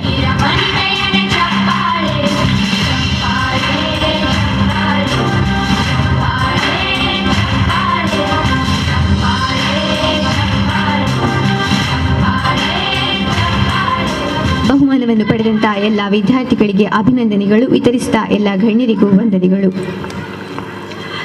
Now I request Mrs. Dr. Manjula Anil Rao, International Soft Skill Trainer, to address the gathering. Kateel ಅಮ್ಮನವರಿಗೆ ವಂದಿಸುತ್ತಾ, ದೇಶವನ್ನು ಕಾಯುತ್ತಿರುವಂತಹ ಗಡಿ ಭಾಗದಲ್ಲಿರುವಂತಹ ಎಲ್ಲ ಸೈನಿಕರಿಗೆ ನಮಸ್ಕರಿಸುತ್ತಾ, ವೇದಿಕೆಯಲ್ಲಿ ಇವತ್ತು ಉಪಸ್ಥಿತರಿರುವಂತಹ ಅಧ್ಯಕ್ಷರಾದಂತಹ ಶ್ರೀಯುತ ಹರೀಶ್ ಟಿ ಉಚ್ಚಿಲ್ರವರೇ ಹಾಗೂ ಇಲ್ಲಿನ ಜನಪ್ರಿಯ ಶಾಸಕರಾದಂತಹ ಶ್ರೀಯುತ ಯು ಟಿ ಖಾದರ್ರವರೇ, ಹಾಗೆಯೇ ಇವತ್ತು ವೇದಿಕೆಯಲ್ಲಿ ಉಪಸ್ಥಿತರಿರುವಂತಹ ಶ್ರೀಯುತ ಎನ್ ಜಿ ಮೋಹನ್ ಅವರೇ ಮತ್ತು ನಮ್ಮೊಂದಿಗಿರುವಂತಹ ಗೌರವಾನ್ವಿತ ಹೇಮಂತ್ ಕುಮಾರ್ ಗಟ್ಟಿಯವರೇ ಹಾಗೂ ಹಿರಿಯರಾದಂತಹ ಎಲ್ಲರ, ಬಹುಶಃ ಇಲ್ಲಿ ಕುತ್ಕೊಂಡಿರುವಂತಹ ಎಲ್ಲರ ಶಿಕ್ಷಕರಾಗಿ ಇರುವಂತಹ ಗೌರವಾನ್ವಿತ ಶ್ರೀಮತಿ ರೇವತಿ ಡಿ ಉಚ್ಚಿಲ್ ಅವರೇ ಮತ್ತು ಇಲ್ಲಿ ಸೇರಿರುವಂತಹ ಎಲ್ಲ ನನ್ನ ಆತ್ಮೀಯರೇ, ಇವತ್ತು ಇಲ್ಲಿನ ಉಚ್ಚಿಲ ಬೋವಿ ವಿದ್ಯಾಸಂಸ್ಥೆಯ ವಾರ್ಷಿಕೋತ್ಸವದಲ್ಲಿ ಭಾಗವಹಿಸಲಿಕ್ಕೆ ಕೂತ್ಕೊಂಡಿದ್ದೇವೆ. ಬಹುಶಃ ನಮ್ಗೆಲ್ರಿಗೂ ತುಂಬ ಸಂತೋಷ ಆಗ್ತಾ ಇದೆ, ನಮ್ಮ ಮಕ್ಕಳು ಇಲ್ಲಿ ಬಂದು ತಮ್ಮ ಪ್ರತಿಭೆಯನ್ನು ಪ್ರದರ್ಶನ ಮಾಡ್ತಾ ಇದ್ದಾರೆ ಅಂತ. ತುಂಬ ಖುಷಿ ಆಗ್ತಾ ಇದೆ. ನಾವು ಬಂದು ಕೂತ್ಕೊಂಡಾಗ ಒಂದು ಪ್ರತಿಭಾ ಪ್ರದರ್ಶನ ನಡೀತಾ ಇತ್ತು. ಎಷ್ಟು ಚೆನ್ನಾಗಿತ್ತು ಅಂತ ಹೇಳಿದರೆ, ಅದು ಇಲ್ಲಿನ ನೆಲದ ಸಂಸ್ಕೃತಿಯನ್ನು ಬಿಂಬಿಸುವಂತಹ ಒಂದು ಪ್ರತಿಭಾ ಪ್ರದರ್ಶನವನ್ನು ಇವತ್ತು ಈ ಶಾಲೆಯವರು ಇಲ್ಲಿ ಪ್ರದರ್ಶನ ಮಕ್ಕಳಿಂದ ಮಾಡಿಸಿದ್ರು. ಇವತ್ತು ಇವರಿಲ್ಲಿ ಮಕ್ಕಳು ಈಗಷ್ಟೇ ಒಂದು 7 ಜನರಿಗೆ ಗೌರವವನ್ನು ಕೊಟ್ಟರು. ಅವರು ವಿದ್ಯೆಯಲ್ಲಿ ಸಾಧನೆಯನ್ನು ಮಾಡಿದ್ದಾರೆ ಅಂತ ಹೇಳಿಕೊಂಡು. ಬಹುಶಃ ಇದು ತೋರಿಸ್ತಾ ಇದೆ, ಈ ಬೋವಿ ವಿದ್ಯಾಸಂಸ್ಥೆ ಅನ್ನುವಂಥದ್ದು ಕೇವಲ ವಿದ್ಯೆಗೆ ಮಾತ್ರ ಅಲ್ಲ, ಶಿಕ್ಷಣಕ್ಕೆ ಮಾತ್ರ ಅಲ್ಲ, ಮಕ್ಕಳಲ್ಲಿರುವಂಥ ಪ್ರತಿಭೆಯನ್ನು ಕೂಡ ಹೊರಗೆ ಹಾಕಲಿಕ್ಕೆ ಈ ಸಂಸ್ಥೆಯಲ್ಲಿ ದಾರಿ ಇದೆ, ಈ ಸಂಸ್ಥೆಯಲ್ಲಿ ಪ್ರೋತ್ಸಾಹ ಇದೆ ಅನ್ನೋದನ್ನು ಇವತ್ತಿಲ್ಲಿ ತೋರಿಸ್ತಾ ಇದೆ. ಬಹುಶಃ ಅದಕ್ಕೋಸ್ಕರ ನಾನು ಬಂದಾಕ್ಷಣ ಕೇಳಿದೆ, ಈ ಶಾಲೆಯಲ್ಲಿ ಎಷ್ಟು ಜನ ಮಕ್ಕಳು ಕಲಿತಾ ಇದ್ದಾರಂತ. 400ಕ್ಕೂ ಅಧಿಕ ಮಕ್ಕಳು ಇಲ್ಲಿ ಕಲಿತಾ ಇದ್ದಾರಂತ ಹೇಳಿದರು. ಅದನ್ನು ಕೇಳಿ ಖುಷಿ ಆಯಿತು. ಯಾಕೆಂತ ಹೇಳಿದ್ರೆ, ಮಂಗಳೂರು ಸಿಟಿಯಿಂದ ಎಲ್ಲರೂ ಮಂಗಳೂರಿಗೆ ಹೋಗಬೇಕು, ಮಂಗಳೂರಿನ ಸಿಟಿಯಲ್ಲಿ ಓದಬೇಕು ಅಂತ ಇರುವಂತಹ ಒಂದಿನ ಪರಿಸ್ಥಿತಿಯಲ್ಲಿ ಇವತ್ತು ಇಲ್ಲಿಯೇ ಕುಳಿತು ಇಲ್ಲಿನ ಶಾಲೆಯಲ್ಲಿ ಕಲಿತಾ ಇದ್ದಾರೆ ಮಕ್ಕಳು ಅಂತ ಹೇಳಿದರೆ, ಇದಕ್ಕೆ ಶಾಲೆಯಲ್ಲಿ ಸಿಗುವಂತಹ ಪ್ರೋತ್ಸಾಹ, ಶಾಲೆಯಲ್ಲಿ ಸಿಗುತ್ತಿರುವಂತಹ ಉತ್ತಮ ಗುಣಮಟ್ಟದ ಒಂದು ವಿದ್ಯೆ ಮತ್ತು ಇಲ್ಲಿ ಹೆತ್ತವರು ನೀಡುವಂತಹ ಸಹಕಾರ ಇದಕ್ಕೆ ಸಾಕ್ಷಿ ಅಂತ ನಮಗೆ ಕಾಣಿಸ್ತಾ ಇದೆ. ಬಹುಶಃ ಇವತ್ತು ಶಾಸಕರು ಮಾತನಾಡ್ತಾ ಹೇಳಿದ್ರು, ನಮ್ಮಲ್ಲಿ ಸಂಸ್ಕೃತಿ ಹೆಚ್ಚಾಗಬೇಕು, ನಮ್ಮ ಮಕ್ಕಳು ಸೈನ್ಸ್ ಅನ್ನು ತಗೊಳ್ಬೇಕು ಅಂತ, ಮಕ್ಕಳಿಗೆ ಶಿಕ್ಷಣ ಅನ್ನುವಂಥದ್ದು ಇವತ್ತು ತುಂಬಾ ಮುಖ್ಯ ಅಂತ ಹೇಳಿದ್ರು. ಖಂಡಿತ ಇಲ್ಲಿ ಸೇರಿರೋರೆಲ್ಲರೂ ನಾವು ಗಮನಿಸಬೇಕು, ಮಕ್ಕಳಿಗೆ ಇವತ್ತು ಶಿಕ್ಷಣ ಅನ್ನುವಂಥದ್ದು ತುಂಬಾ ಮುಖ್ಯ. ಶಿಕ್ಷಣ ಮುಖ್ಯ ಅಂತ ಹೇಳ್ಕೊಂಡು ನಾವೇನ್ ಮಾಡ್ತಾ ಇದ್ದೇವೆ ಅಂತ ಹೇಳಿದ್ರೆ, ಮಕ್ಕಳ ಕೈಗೆ ಇವತ್ತು ಮೊಬೈಲ್ ಅನ್ನು ಕೊಡ್ತಾ ಇದ್ದೇವೆ. ಮುಖ್ಯವಾಗಿ ನಾನು ಕೌನ್ಸಿಲರ್, ಏನು ಆಪ್ತ ಸಮಾಲೋಚನೆಯನ್ನ ಕೂಡ ನಾನು ಮಾಡ್ತಾ ಇದ್ದೇನೆ. ಒಂದಷ್ಟು ಜನ ವಿದ್ಯಾರ್ಥಿಗಳು ನನ್ನ ಹತ್ರ ಬರ್ತಾರೆ, ಕೌನ್ಸಿಲಿಂಗಿಗೆ ಅಂತ ಬರ್ತಾರೆ. ಹೆತ್ತವರಲ್ಲಿ ಇರುವಂಥದ್ದು ಒಂದೇ ಒಂದು ಪ್ರಶ್ನೆ ಏನಂತ ಹೇಳಿದ್ರೆ, ಅವರು ಯಾವಾಗಲೂ ಬಂದು ನನ್ನ ಹತ್ರ ಹೇಳುವಂಥದ್ದು, ಪುಟ್ಟ ಪುಟ್ಟ ಮಕ್ಕಳಿಂದ ಹಿಡಿದು ಕಾಲೇಜ್ಗೆ ಹೋಗುವಂಥ ಮಕ್ಕಳ ತನಕ ಮೊಬೈಲ್ಗೆ ಎಡಿಕ್ಟ್ ಆಗಿದ್ದಾರೆ, ಆ ಮೊಬೈಲನ್ನು ಬಿಡಿಸ್ಕೊಡಿ ಅಂತ ಹೇಳಿ. PTA ಮೀಟಿಂಗಿಗೆ ನಾನೇನಾದರೂ ಹೋಗಿ ಕೂತ್ಕೊಂಡಾಕ್ಷಣ, PTA ಮೀಟಿಂಗಲ್ಲಿ ಏನಾದರೂ ಒಂದು ಇದಕ್ಕೆ ಹೋಗಿ ಕೂತ್ಕೊಂಡಾಗ ಫಸ್ಟಿನ ಪ್ರಶ್ನೆ ಅವರದ್ದು ಬರುವಂಥದ್ದು, ನನ್ನ ಮಗು ನನ್ನ ಮೊಬೈಲಿಗೆ ಎಡಿಕ್ಟ್ ಆಗಿದ್ದಾರೆ, ಅದನ್ನು ಬಿಡಿಸ್ಕೊಡ್ಲಿಕ್ಕೆ ಸಾಧ್ಯನಾ, ನಾನೇನು ಮಾಡಬೇಕು ಅಂತ. ಬಹುಶಃ ನಾವು ಇವತ್ತು ನಮ್ಮನ್ನು ನಾವು ಹೆತ್ತವರಾಗಿ ಪ್ರಶ್ನೆ ಮಾಡ್ಕೊಳ್ಬೇಕಾಗತ್ತೆ. ಏನಂತ ಹೇಳಿದ್ರೆ, ಮಕ್ಕಳು ಮೊಬೈಲಿಗೆ ಎಡಿಕ್ಟ್ ಆಗಲಿಕ್ಕೆ, ಗ್ಯಾಡ್ಜೆಟ್ಸ್ಗೆ ಎಡಿಕ್ಟ್ ಆಗಲಿಕ್ಕೆ, ಕಂಪ್ಯೂಟರ್ಗೆ ಎಡಿಕ್ಟ್ ಆಗಲಿಕ್ಕೆ ಕಾರಣ ಯಾರು ಅನ್ನೋದನ್ನು ನಾವು ಯೋಚನೆ ಮಾಡಬೇಕಾಗತ್ತೆ. ನಾವೆಲ್ಲಿ ತಪ್ಪಿದ್ದೇವೆ ಅನ್ನೋದ್ರ ಬಗ್ಗೆ ನಮ್ಮನ್ನು ನಾವು ಪ್ರಶ್ನೆ ಮಾಡ್ಕೊಳ್ಬೇಕಾಗತ್ತೆ. ನಾವು ಮಕ್ಕಳು ಸುಮ್ಮನಿರ್ಬೇಕು, ನಮ್ಮ ಸಮಯ ನಮ್ಗೆ ಇರಬೇಕು ಅಂತ ಹೇಳಿ ನಾವು ಅವ್ರ ಕೈಗೆ ಮೊಬೈಲನ್ನು ಕೊಟ್ಟು, ಪುಟ್ಟದಿಂದ LKG ಮಗು ಇದ್ದಾಕ್ಷಣದಿಂದ ಅವರಿಗೆ ನಾವು ಮೊಬೈಲನ್ನು ಕೊಟ್ಟು ಸುಮ್ಮನಿರ್ಸ್ಲಿಕ್ಕೆ ಪ್ರಯತ್ನ ಮಾಡ್ತಾ ಇದ್ದೇವೆ. ಯಾಕೆ ಅಂತ ಹೇಳಿದ್ರೆ, ಸಂಜೆ 6 ಗಂಟೆಯಿಂದ ರಾತ್ರಿ 11 ಗಂಟೆ ತನಕ ಜಿ ಟಿವಿಯಲ್ಲೋ ಉದಯ ಟಿವಿಯಲ್ಲಿಯೋ ಬರುವ ಸೀರಿಯಲ್ಗಳು, ಧಾರಾವಾಹಿಗಳು ನಮಗೆ ಮಿಸ್ ಆಗಬಾರ್ದು ಅಂತ ಮಕ್ಕಳ ಕೈಗೆ ನಾವು ಮೊಬೈಲನ್ನು ಕೊಟ್ಟು ನಾವು ಆ ಪೆಟ್ಟಿಗೆ ಒಳಗಡೆ ಹೋಗ್ಕೊಂಡಿರ್ತೇವೆ. ಇದ್ರ ಬಗ್ಗೆ ಹೆತ್ತವರಾಗಿ ನಾವು ಆಲೋಚನೆಯನ್ನ ಮಾಡಬೇಕಾಗುತ್ತೆ. ಮಾಡಬೇಕಾಗತ್ತೆ. ನಮ್ಮ ಸಂಸ್ಕೃತಿನ ನಾವು ಎಲ್ಲಿ ಕಳ್ಕೊಳ್ತಾ ಇದ್ದೇವೆ ಅನ್ನೋದ್ರ ಬಗ್ಗೆ ನಾವು ಆಲೋಚನೆಯನ್ನ ಮಾಡಬೇಕಾಗತ್ತೆ. ಇವತ್ತು ಎಷ್ಟೊಂದು ಜನ ನಾವು ಮನೆಯಲ್ಲಿ, ನನ್ನ ಹತ್ರ ರೋಹಿತಾಶ್ವ ಸರ್ ಹೇಳಿದರು, ಅವ್ರು ಇವತ್ತು ನಾನು ಇಲ್ಲಿ ನಿಲ್ಬೇಕು ಅಂತಾದರೆ ಅವರೇ ಕಾರಣ. ಇವತ್ತು ಬಂದು ನಮ್ಮ ಜೊತೆ ಒಂದಷ್ಟು ಸಮಯ ಈ ಕಾರ್ಯಕ್ರಮದಲ್ಲಿ ನಮ್ಮ ಜೊತೆ ಇರಿ ಅಂತ ಅವ್ರು ನನ್ನನ್ನು ಕೇಳ್ಕೊಂಡ್ರು. ಅದಕ್ಕೆ ವಂದಿಸ್ತಾ ಇದ್ದೆ ನಾನು ಅವರಿಗೆ.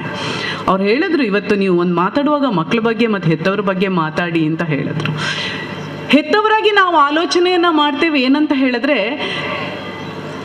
ನಾನು ಕಷ್ಟ ಬಂದಿದ್ದೇನೆ, ನನ್ನ ಮಗಳಿಗೆ ನನ್ನ ಮಗನಿಗೆ ಎಲ್ಲ ಸೌಕರ್ಯಗಳನ್ನು ಸೌಲಭ್ಯಗಳನ್ನು ನಾನು ಕೊಡಬೇಕು ಅನ್ನೋದ್ರ ಬಗ್ಗೆ ನಾನು ಆಲೋಚನೆಯನ್ನು ಮಾಡ್ತೇನೆ. ಹೆತ್ತವರಾಗಿ ಇದು ನಮ್ಮ ತಪ್ಪಲ್ಲ. ಖಂಡಿತವಾಗಿ ಎಲ್ಲ ಸೌಲಭ್ಯಗಳನ್ನು, ಸಹಕಾರವನ್ನು ನಾವು ಅವರಿಗೆ ಕೊಡಬೇಕಾಗತ್ತೆ. ಸಹಕಾರವನ್ನು ಕೊಡುವುದರ ಜೊತೆಗೆ ಅತಿಯಾದ ಸೌಲಭ್ಯಗಳನ್ನು ಕೊಡುವುದಿದೆಯಲ್ಲ, ಅದರ ಬಗ್ಗೆ ನಾವು ನಮ್ಮ ಒಳಗಡೆ ಚಿಂತನೆಯನ್ನು ಮಾಡಬೇಕಾಗತ್ತೆ. ನಾನು ಕಷ್ಟ ಬಂದ ಕಾರಣ ನನ್ನ ಮಗು ಕಷ್ಟ ಬರೋದು ಬೇಡ, ನನ್ನ ಕಷ್ಟ ಏನಿದೆಯೋ ಅದು ನನ್ನ ಮಗುವಿಗೆ ಗೊತ್ತಾಗಬಾರ್ದು ಅನ್ನುವಂಥ ನಿಟ್ಟಿನಲ್ಲಿ ನಾವು ಆಲೋಚನೆಯನ್ನು ಮಾಡ್ತೇವೆ. ಆದರೆ ನಾನು ಹೇಳ್ತಾ ಇದ್ದೇನೆ, ಮಕ್ಕಳಿಗೆ ನಮ್ಮ ಕಷ್ಟ ಗೊತ್ತಾಗಬೇಕು. ನಾವು 1 ರೂಪಾಯಿ ಕೂಲಿ ಕೆಲಸ ಮಾಡಿ ದುಡ್ದು ತಂದು ನಾವು ಯಾರೂ ಶ್ರೀಮಂತರಲ್ಲ. ಇವತ್ತು ದುಡಿದ್ರೆ ಮಾತ್ರ ಇವತ್ತಿನ ಊಟ ನಮಗಿದೆ. ಒಂದು ಒಳ್ಳೆ ವಿದ್ಯಾಸಂಸ್ಥೆಯಲ್ಲಿ ನಮ್ಮ ಮಕ್ಕಳನ್ನ ಕಳಿಸಿ ಇಂಜಿನಿಯರಿಂಗ್, ಡಾಕ್ಟರ್ ಮಾಡ್ಲಿಕ್ಕೆ ನಮ್ಗೆ ಸಾಧ್ಯ ಆಗಿರುವಂಥದ್ದು. ಅಂತಹ ಪರಿಸ್ಥಿತಿಯಲ್ಲಿ ನಾನೆಷ್ಟು ಕಷ್ಟಪಟ್ಟು ದುಡಿತಾ ಇದ್ದೇನೆ, ಆ ಹಣವನ್ನು ಸಂಪಾದನೆ ಮಾಡಲಿಕ್ಕೆ ನನ್ನ ಇಡೀ ದಿನ ನಾನು ಯಾವ ರೀತಿ ಕೆಲಸ ಮಾಡ್ತೇನೆ ಅನ್ನೋದ್ರ ಬಗ್ಗೆ ನನ್ನ ಮಕ್ಕಳಿಗೆ ನಾನು ಹೇಳ್ಕೊಡ್ಬೇಕಾಗತ್ತೆ. ಆವಾಗ ಮಕ್ಕಳಿಗೆ ಹೆತ್ತವರ ಬೆಲೆ ಅರ್ಥ ಆಗ್ತದೆ, ಆವಾಗ ಮಕ್ಕಳಿಗೆ ಹಣದ ಬೆಲೆ ಅರ್ಥ ಆಗ್ತದೆ. ಇಲ್ಲ ಅಂತಾದರೆ ನನ್ನ ಕ್ಲಾಸ್ಮೇಟಿಗೆ ಅವರ ಅಪ್ಪ ಅವರ ಅಮ್ಮ ನೋಟ್ ಪ್ಯಾಡನ್ನು ಕೊಟ್ಟಿದ್ದಾರೆ, ಅಂದರೆ ಮೊಬೈಲಲ್ಲಿ ದೊಡ್ಡ ನೋಟ್ ಪ್ಯಾಡು ಐಫೋನ್ Pro 14 ಕೊಟ್ಟಿದ್ದಾರೆ ಅಂತ ಅವ್ರು ಹೇಳ್ತಾರೆ. ಸೊ ನನಗೆ ಮಾತ್ರ ನೀನು ಕೊಡೋದಿಲ್ಲ, ಅದರಿಂದಾಗಿ ನಾನು ಮನೆಯಲ್ಲಿ ಇರುವುದಿಲ್ಲ. ಇದೆಲ್ಲ ಇಮೋಷ್ನಲ್ ಬ್ಲ್ಯಾಕ್ ಮೇಲ್ಸ್ಗಳು ನಮಗೆ ಶುರುವಾಗತ್ತೆ. ಇದಕ್ಕೋಸ್ಕರ ನಾನು ಹೇಳುವಂಥದ್ದು, ಮಕ್ಕಳಿಗೆ ನಮ್ಮ ಕಷ್ಟ ಹೇಗೆ ಏನು ಅನ್ನೋದ್ರ ಬಗ್ಗೆ ನಾವು ಹೇಳಬೇಕಾಗತ್ತೆ. ನಮ್ಮ ಬಡತನ ಬಗ್ಗೆ ಅವ್ರ ಜೊತೆ ಚರ್ಚೆ ಮಾಡಬೇಕಾಗತ್ತೆ. ಮಕ್ಕಳನ್ನು ತುಂಬ ಕಟ್ಟುನಿಟ್ಟಾಗಿ ಬೆಳೆಸಬೇಕು ಅಂತ ನಾವು ಹೇಳ್ತೇವೆ. ಹೌದು, ನಮ್ಮ ಒಂದು ಪರಿಮಿತಿಯ ಒಳಗಡೆ ನಾವು ಅವರನ್ನು ಬೆಳೆಸಬೇಕಾಗತ್ತೆ. ಅದರ ಜೊತೆಗೆ ಅವ್ರ ಜೊತೆ ಒಂದಷ್ಟು ಚರ್ಚೆಯನ್ನು ಮಾಡಬೇಕಾಗತ್ತೆ. ಶಾಸಕರು ಮಾತಾಡ್ತಾ ತುಂಬ ಸುಂದರವಾದಂತಹ ಒಂದು ಶಬ್ದವನ್ನು ಅವ್ರು ಹೇಳಿದ್ರು, ಮಕ್ಕಳ ಜೊತೆ ಚರ್ಚೆ ಮಾಡಿ ಅಂತ ಹೇಳಿದರು. ಮಕ್ಕಳ ಜೊತೆ ಚರ್ಚೆ ಮಾಡ್ಲಿಕ್ಕೆ ನಮಗೆಲ್ಲಿ ಹೆತ್ತವ್ರಿಗೆ ಪುರ್ಸೋತಿದೆ. ಅವ್ರು ಹೇಳಿದ್ರು, PTA ಮೀಟಿಂಗಿಗೆ ಬರುವಾಗ ನಮಗೆ ಪುರ್ಸೋತಿರೋದಿಲ್ಲ, ಯಾವುದೋ ಒಂದು ಕಾರ್ಯಕ್ರಮಕ್ಕೆ ಹೋಗಬೇಕು ಅಂತಾದರೆ ನಮಗೆಲ್ಲವನ್ನ ಸಮಯವನ್ನು ಹೊಂದಿಸ್ಕೊಳ್ತೇವೆ ನಾವು ಅಂತ ಹೇಳಿ. ಇಲ್ಲಿ ನಾವು ತಪ್ಪಿ ಬೀಳ್ತಾ ಇದ್ದೇವೆ ಅನ್ನೋದ್ರ ಬಗ್ಗೆ ನಮ್ಮನ್ನು ನಾವು ಪ್ರಶ್ನೆ ಮಾಡ್ಕೊಳ್ಬೇಕಾಗತ್ತೆ. ನಾವು ಯಾಕೆ ನಮಗೆ ಟೀಚರ್ಸ್ ಜೊತೆ ಮಾತಾಡ್ಲಿಕ್ಕೆ ಆಗೋದಿಲ್ಲ? ಎಷ್ಟು ಜನ ಹೆತ್ತವರು ಮಗು ಶಾಲೆಯಿಂದ ಮನೆಗೆ ಬಂದಾಕ್ಷಣ ಬೆಳಿಗ್ಗೆಯಿಂದ ಸಂಜೆ ಮನೆಗೆ ತಲುಪುವವರೆಗೆ ಇಡೀ ದಿನದಲ್ಲಿ ಏನೆಲ್ಲ ಆಯಿತು ಮಗುವಿನ ಜೀವನದಲ್ಲಿ ಅಂತ ಕೇಳುವ ತಾಯಂದಿರಿದ್ದೇವಾ, ತಂದೆಯಂದಿರಿದ್ದೇವಾ? ನಾವು ಒಂದಷ್ಟು ಹೊತ್ತು ಮಕ್ಕಳ ಜೊತೆ ಮಾತಾಡಿ ಇವತ್ತಿನ ದಿನ ಏನಾಯಿತು ಅಂತ ಅವ್ರ ಜೊತೆ ಚರ್ಚಿಸಿ, ಇದು ನಮಗೆ ಮಕ್ಕಳು ನಮ್ಮ ಜೊತೆ ಕೊನೆ ತನಕ ಇರುವ ರೀತಿಯಲ್ಲಿ ಒಂದು ಬಾಂಧವ್ಯವನ್ನು ಹುಟ್ಟಿಸ್ಕೊಳ್ಳುತ್ತೆ. ಅದರ ಜೊತೆಗೆ ನಮ್ಮ ಮಕ್ಕಳು ಎಲ್ಲಿ ತಪ್ಪಿ ಬಿದ್ದಿದ್ದಾರೆ ಅನ್ನೋದನ್ನು ತಿಳ್ಕೊಳ್ಳಿಕ್ಕೆ ಸಾಧ್ಯ ಆಗುತ್ತೆ. ಯಾರ್ಯಾರ ಗೆಳೆತನದಲ್ಲಿ ಮಕ್ಕಳು ಇದ್ದಾರೆ ಅನ್ನೋದು ತಿಳ್ಕೊಳ್ಳಿಕ್ಕಾಗತ್ತೆ. ಆವಾಗ ಮಕ್ಕಳ ಬ್ಯಾಗ್ಗಳನ್ನು ಚೆಕ್ ಮಾಡಿ, ನಾವು ಬ್ಯಾಗ್ ಚೆಕ್ ಮಾಡೋದಿಲ್ಲ ಅಂತ ಮಕ್ಕಳ ಬ್ಯಾಗಲ್ಲಿ ಏನೆಲ್ಲ ವಸ್ತುಗಳು ಇರ್ಬೋದು ಇದನ್ನೆಲ್ಲ ಪಾಲನೆ ಮಾಡಿದರೆ ಮಕ್ಕಳು ಖಂಡಿತವಾಗಿ ನಮ್ಮ ಮಕ್ಕಳಾಗಿ ಉಳ್ಕೊಳ್ತಾರೆ ಹೊರತು ಇನ್ನೆಲ್ಲೋ ಹೋಗಿ ಬೀಳುವುದನ್ನು ನಾವು ತಪ್ಪಿಸ್ಲಿಕ್ಕೆ ಸಾಧ್ಯ ಆಗತ್ತೆ. ಎಷ್ಟು ಜನ ನಾವು ಹೆತ್ತವರು ನಮ್ಮ ಮಕ್ಕಳಿಗೆ ಅತಿಥಿ ದೇವೋಭವ ಅನ್ನೋದನ್ನ, ಕೂಡು ಕುಟುಂಬ ಅನ್ನೋದನ್ನ, ಸಂಘಟನೆ ಅನ್ನೋದನ್ನ, ಸಂಘಜೀವಿ ಅನ್ನೋದನ್ನ ಹೇಳ್ಕೊಟ್ಟು ಬೆಳೆಸ್ತಾ ಇದ್ದೇವೆ. ನಾವಿಬ್ರು ನಮಗೊಬ್ಬರು ಅವ್ರ ಮನೆ ಒಳಗಡೆ ಮಾತ್ರ ಇರಲಿ, ತಪ್ಪಿದ್ರೆ ಶಾಲೆಗೆ ಹೋಗಲಿ, ಇಲ್ಲ ಅಂದರೆ ಕೋಚಿಂಗಿಗೆ ಹೋಗಲಿ ಅಂತ ಆಲೋಚನೆ ಮಾಡುವಂಥ ಪರಿಸ್ಥಿತಿಯಲ್ಲಿ ನಾವಿದ್ದೇವೆ ಇವತ್ತು. ಎಷ್ಟು ಜನ ನಾವು ಅತಿಥಿಗಳು ಮನೆಗೆ ಬಂದಾಗ ಅವರನ್ನು ಮಕ್ಕಳನ್ನು ಕರೆದು ಅವರಿಗೆ ನಾವು ಪರಿಚಯ ಮಾಡಿಸ್ತೇವೆ. ನಾವು ಹೇಳ್ತೇವೆ, ಹೆಮ್ಮೆಯಿಂದ ನಾವು ಹೇಳ್ಕೊಳ್ತೇವೆ, ನನ್ನ ಮಗ 8ನೇ ಕ್ಲಾಸ್ ಓದ್ತಾ ಇದ್ದಾನೆ, ನಾಳೆ ಪರೀಕ್ಷೆ, ನನ್ನ ಮಗಳು ಇಂಜಿನಿಯರಿಂಗ್ ಓದ್ತಾ ಇದ್ದಾಳೆ, ಕಂಪ್ಯೂಟ್ರಲ್ಲೇನೋ ಪ್ರಾಜೆಕ್ಟ್ ಮಾಡ್ತಾ ಇದ್ದಾಳೆ, ಈ ಥರ ನಾವು ಹೇಳ್ಕೊಳ್ತೇವೆ. ಆದರೆ ಯಾವತ್ತೂ ಕೂಡ ಅವರನ್ನು ಎದುರುಗಡೆ ಕರೆದು ಅತಿಥಿಗಳಿಗೆ ಪರಿಚಯ ಮಾಡಿಕೊಡೋದಿಲ್ಲ. ಇದರಿಂದಾಗಿ ನಾಳೆ ನಾವು ಮನೆಯಲ್ಲಿ ಇಲ್ಲದ ಸಂದರ್ಭದಲ್ಲಿ ಯಾರಾದರೂ ಬಂದರೆ ನಮ್ಮ ಮಕ್ಕಳು ಅವ್ರು ಹೋದ್ಮೇಲೆ ಹೇಳ್ತಾರೆ, ಅಮ್ಮ ಯಾರೋ ಬಂದಿದ್ರು, ಬಾಗಿಲು ಬೆಲ್ ಮಾಡಿದ್ರು, ನಾನು ಬಾಗಿಲು ತೆಗಿಲಿಲ್ಲ, ನನಗೆ ಪರಿಚಯ ಇರಲಿಲ್ಲ ಅವ್ರದ್ದು ಅಂತ ಹೇಳ್ತಾರೆ. ಇಲ್ಲ ಯಾರೋ ಬಂದಿದ್ರು ಇದೊಂದು ಕಾರ್ಡ್ ನಿಮ್ಗೆ ಕೊಟ್ಟೋಗ್ಲಿಕ್ಕೆ ಹೇಳಿದ್ರು ಅಂತ ಹೇಳ್ತಾರೆ. ಅವ್ರಿಗೆ ಬಂದವ್ರಿಗೆ ನೀರು ಕೊಟ್ಟಿಯಾ ಕೇಳಿದರೆ ಇಲ್ಲಮ್ಮ ನಂಗೆ ಅವ್ರ ಪರಿಚಯ ಇರಲಿಲ್ಲ ಅಂತ ಹೇಳ್ತಾರೆ. ನಾವು ಯೋಚನೆ ಮಾಡಬೇಕು ಯಾವ ಲೆವೆಲಲ್ಲಿ ನಾವು ಬೆಳೆಸ್ತಾ ಇದ್ದೇವೆ ಅಂತ. ಶಾಸಕರು ಹೇಳ್ತಾ ಇದ್ರು ಮಾತಾಡ್ತಾ, ನಾವು ನಮ್ಮ ಕಾಲದಲ್ಲಿ ನಾವು ಬೆಳೀತಾ ಒಂದಷ್ಟು ಒಡನಾಟದಲ್ಲಿ ನಾವು ಬೆಳೀತಿದ್ದೆವು.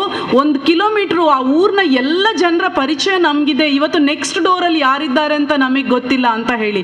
ಯಾಕೆ ಹೇಳಿದ್ರೆ ನಮ್ಮನೆ ಮಕ್ಕಳನ್ನ ನಾವು ಕಂಪ್ಯೂಟರ್ ಒಳಗಡೆನೆ ಹಾಕಿ ಬಿಟ್ಟಿದ್ದೇವೆ, ಪ್ರಾಜೆಕ್ಟ್ ಅಂತ ಹೇಳಿ ರೂಮ್ ಒಳಗಡೆನೆ ನಾವು ಕೂಡ ಹಾಕಿಬಿಟ್ಟಿದ್ದೇವೆ. ಇದರಿಂದ ಯಾಕೆಂದ್ರೆ ನಮ್ಮೆಲ್ಲರ ತಲೆಯಲ್ಲಿ ಏನಿದೆ ಅಂತ ಹೇಳಿದ್ರೆ, ನಮಗೆ ಇವತ್ತು ನಮ್ಮ ಮಕ್ಕಳಿಗೆ ಡಬಲ್ ಗ್ರಾಜ್ಯುಯೇಷನ್ ಬೇಕಾಗತ್ತೆ, ಅವರಿಗೆ 4 ಚಕ್ರದ ಕಾರನ್ನು ಅವ್ರು ತಗೊಳ್ಬೇಕಾಗತ್ತೆ, 4 ಚಕ್ರ ಇರೋ ದೊಡ್ಡ ಗಾಡಿನ ಅವ್ರು ತಗೊಳ್ಬೇಕಾಗತ್ತೆ. ಅದಕ್ಕೋಸ್ಕರ ಅವ್ರ 5 ಡಿಜಿಟ್ ಇರುವಂತಹ ಒಂದು ಸಂಖ್ಯೆ ಇರುವಂತಹ ಒಂದು ಸಂಬಳನ ಪಡ್ಕೊಳ್ಬೇಕಾಗತ್ತೆ.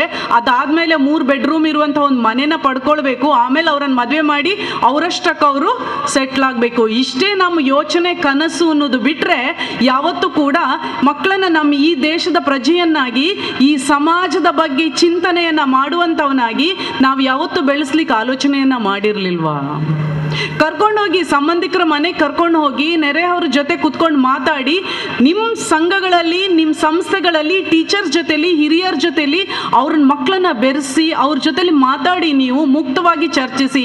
ಅವಾಗ ಗೊತ್ತಾಗತ್ತೆ ನಾನು ಏನಾದರೂ ತಪ್ಪು ಮಾಡಿದೆ ಅಂತಾದರೆ ನನ್ನನ್ನು ಗಮನಿಸುವಂಥ ಕಣ್ಣುಗಳು ಈ ಊರಿನಲ್ಲಿ ಸಾವಿರಾರಿದೆ, ಅದರಿಂದಾಗಿ ನಾನು ಜಾಗೃತಿ ಆಗಿರಬೇಕಾಗತ್ತೆ ಅಂತ ಹೇಳಿ ಅವರು ಯೋಚನೆ ಮಾಡ್ತಾರೆ. ಈ ನಿಟ್ಟಿನಲ್ಲಿ ನಾವು ಹೆತ್ತವರಾಗಿ ನಾವು ಒಂದಷ್ಟು ಆಲೋಚನೆಯನ್ನ ನಾವು ಮಾಡಬೇಕಾಗತ್ತೆ. ಒಂದ್ ವೇಳೆ ಮಾಡಲಿಲ್ಲ ಅಂತ ಆದ್ರೆ ಏನಾಗ್ತದೆ ಅಂತ ಹೇಳಿದ್ರೆ, ಯಾವತ್ತೂ ಕೂಡ ನಾವು ಮಕ್ಕಳನ್ನ ತುಂಬ ಇಮೋಷ್ನಲಿ ಸ್ಟ್ರಾಂಗ್ ಆಗಿ ಬೆಳೆಸುವಲ್ಲಿ ಬಿದ್ದಿದ್ದೇವಾ ಅಂತ ನಾವು ಆಲೋಚನೆ ಮಾಡಬೇಕು. ಎಲ್ಲಿ ನಾವು ತಪ್ಪಿದ್ದೇವೆ? ಇವತ್ತು ನಾವು ನೋಡ್ತಾ ಇರ್ತೇವೆ ದಿನನಿತ್ಯ ಟಿ ವಿನಲ್ಲಿ, ಪೇಪರ್ನಲ್ಲಿ, ಸೋಷಿಯಲ್ ಮೀಡಿಯಾದಲ್ಲಿ ಮಕ್ಕಳು ತಮ್ಮ ಜೀವವನ್ನು ಕಳ್ಕೊಂಡಿರುವಂಥದ್ದು. ಕಾರಣ ಏನು ಅಂತ ಕೇಳಿದರೆ ತುಂಬ ಸಣ್ಣ ಕಾರಣಗಳು. 5 ಮಾರ್ಕ್ ಕಮ್ಮಿ ಬಂತು, 1 ಮಾರ್ಕ್ ಕಮ್ಮಿ ಬಂತು, ಮನಸ್ಸಿಗೆ ನೋವಾಯಿತು, ಫ್ರೆಂಡ್ಸ್ ಬೈದರು. ನಮಗೆಲ್ಲ ಬೈಲಿಲ್ವಾ? ನಮಗೆ ಹೊಡೆತ ಬೀಳಲಿಲ್ವಾ? ನಾವು ಫೇಲ್ ಆಗಲಿಲ್ವಾ? ನಾವು ಅದನ್ನೆಲ್ಲ ಎದುರಿಸಿ ಇವತ್ತು ಇಲ್ಲಿ ಕೂತ್ಕೊಂಡಿದ್ದೇವೆ ಅಂತಾದರೆ ನಮ್ಮ ಮಕ್ಕಳಿಗೆ ಅದನ್ನೆಲ್ಲ ಎದುರಿಸುವಂಥ ಸಾಮರ್ಥ್ಯವೇ ಇಲ್ಲದಾಗೆ ಮಾಡಿದ್ದೀರು ಯಾರು? ನಾವೇ ಮಾಡಿರುವುದಲ್ವಾ? ಗುಬ್ಬಚ್ಚಿ ಗೂಡಿನಲ್ಲಿ ಹಾಕಿ ಬೆಳೆಸಿದಾಗೆ ಅವರನ್ನು ಬೆಳೆಸಿ ಸಮಾಜದಿಂದ ಅವರನ್ನು ವಿಮುಖರನ್ನಾಗಿ ಮಾಡಿದ್ದೇವೆ. ಇವತ್ತು ಸಮಾಜ ಮುಖದಲ್ಲಿ ನಾವು ಅವರನ್ನು ಬಿಡ್ತಾ ಇಲ್ಲ. ಬರುವಂಥ ಸಮಸ್ಯೆಗಳನ್ನು ಎದುರಿಸುವಂಥ ಶಕ್ತಿಯನ್ನು ನಾವಿವತ್ತು ಅವ್ರ ಹತ್ರ ಬೆಳೆಸಲಿಕ್ಕೆ ನಮ್ಮ ಹತ್ರ ಸಾಧ್ಯ ಆಗ್ತಾ ಇಲ್ಲ. ಸೊ ಈ ನಿಟ್ಟಿನಲ್ಲಿ ಒಂದಷ್ಟು ಚಿಂತನೆಯನ್ನು ನಾವು ಮಾಡ್ಕೊಳ್ಬೇಕಾಗತ್ತೆ. ಯಾವಾಗ ನಾವು ನಮ್ಮ ಮಕ್ಕಳಿಗೆ ನಮ್ಮ ಮನೆ, ನಾವು ಅನ್ನುವಂತಹ ವಿಚಾರದಿಂದ ಹೊರಗಿಟ್ಟು ನಾವು ನಮ್ಮ ಸಮಾಜ, ನನ್ನ ರಾಷ್ಟ್ರ ಈ ಬಗ್ಗೆ ಚಿಂತನೆಯನ್ನು ಹಚ್ಚಿ ಬೆಳೆಸ್ತೇವೋ ಆವಾಗ ನಮ್ಮ ಮಕ್ಕಳು ನಾವು ವೃದ್ಧಾಶ್ರಮಕ್ಕೆ ಹೋಗೋದನ್ನು ತಪ್ಪಿಸಲಿಕ್ಕೆ ಸಾಧ್ಯ ಆಗತ್ತೆ. ಇಲ್ಲ ಅಂತಾದರೆ ನಾವು ಪುಣ್ಯವಂತರು. ಇವತ್ತು ನಾವು ನಮ್ಮ ಹೆತ್ತವರನ್ನು ನೋಡ್ಕೊಳ್ತಾ ಇದ್ದೇವೆ, ನಾಳೆ ನಮ್ಮ ಮಕ್ಕಳು ನಮ್ಮನ್ನು ನೋಡ್ಕೊಳ್ತಾ ಇದ್ದಾರೋ ಇಲ್ವೋ, ಅಥವಾ ಅವ್ರು ನಮ್ಮನ್ನು ವೃದ್ಧಾಶ್ರಮದಲ್ಲಿ ಬಿಡ್ತಾರೋ ಅನ್ನೋದ್ರ ಬಗ್ಗೆ ಒಂದಷ್ಟು ಚಿಂತನೆಯನ್ನು ಮಾಡ್ತಾ ನಮ್ಮ ಮಕ್ಕಳಿಗೆ ಎಲ್ರಿಗೂ ಸಂಸ್ಕೃತಿ, ಸಂಸ್ಕಾರದ ಬಗ್ಗೆ ನಾವು ತಿಳಿ ಹೇಳಿಕೊಟ್ಟು ಈ ದೇಶದ ಬಗ್ಗೆ, ಈ ರಾಷ್ಟ್ರದ ಬಗ್ಗೆ, ಈ ಸಮಾಜದ ಬಗ್ಗೆ, ಹಿರಿಯರ ಬಗ್ಗೆ ಗೌರವವನ್ನು ಬೆಳೆಸ್ಕೊಡುವಲ್ಲಿ ಹೆತ್ತವರಾಗಿ ನಮ್ಮ ಪಾತ್ರವನ್ನು ನಾವು ನಿರ್ವಹಿಸಬೇಕು ಅಂತ ಹೇಳ್ತಾ ಅವಕಾಶಕ್ಕಾಗಿ ವಂದಿಸ್ತಾ ಜೈ ಹಿಂದ್.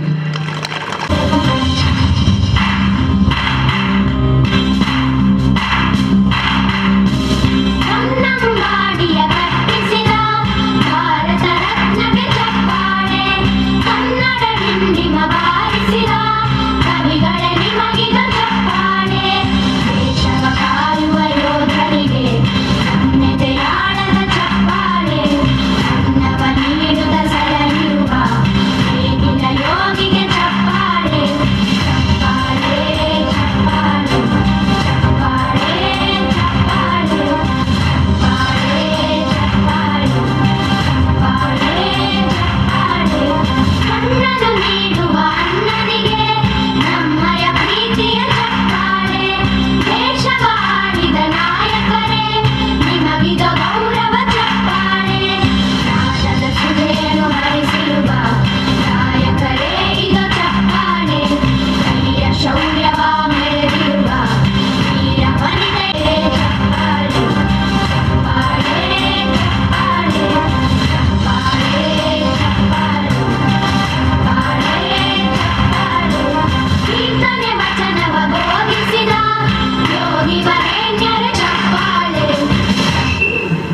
ಕ್ರೀಡಾಂಗಣದಲ್ಲಿ ನಡೆದ ಕರ್ನಾಟಕ ರಾಜ್ಯ ಮಿನಿ ಒಲಿಂಪಿಕ್ಸ್ ಗೇಮ್ಸ್ನಲ್ಲಿ ನಮ್ಮ ಸಂಸ್ಥೆಯ ವಿದ್ಯಾರ್ಥಿಗಳಾದ ವೈಸುದಿ ಸಿಲ್ಸಿಲಾ, ವೈಷ್ಣವಿ ಎಂ, ಸಿಂಚನ ಭಾಗವಹಿಸಿರುತ್ತಾರೆ. ಮಡಿಕೇರಿಯಲ್ಲಿ ನಡೆದ ವಿಭಾಗ ಮಟ್ಟದ ಹಾಕಿ ಪಂದ್ಯಾಟದಲ್ಲಿಯೂ ಕೂಡ ಈ ವಿದ್ಯಾರ್ಥಿಗಳು ಭಾಗವಹಿಸಿದ್ದಾರೆ. ಅವರೊಂದಿಗೆ ಭೂಮಿಕಾ ಸಿ, ಮನ್ವಿತಾ, ಕೃಪಾಲಿ ಈ ವಿದ್ಯಾರ್ಥಿಗಳು ಮೈಸೂರು ವಿಭಾಗ ಮಟ್ಟದ ಹಾಕಿ ಪಂದ್ಯಾಟದಲ್ಲಿ ಭಾಗವಹಿಸಿರುತ್ತಾರೆ.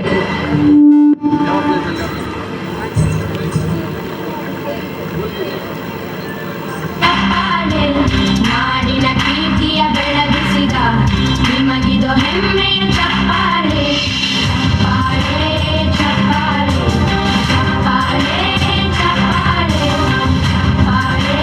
ಚಪ್ಪಾಳೆ, ಚಪ್ಪಾಳೆ, ಚಪ್ಪಾಳೆ,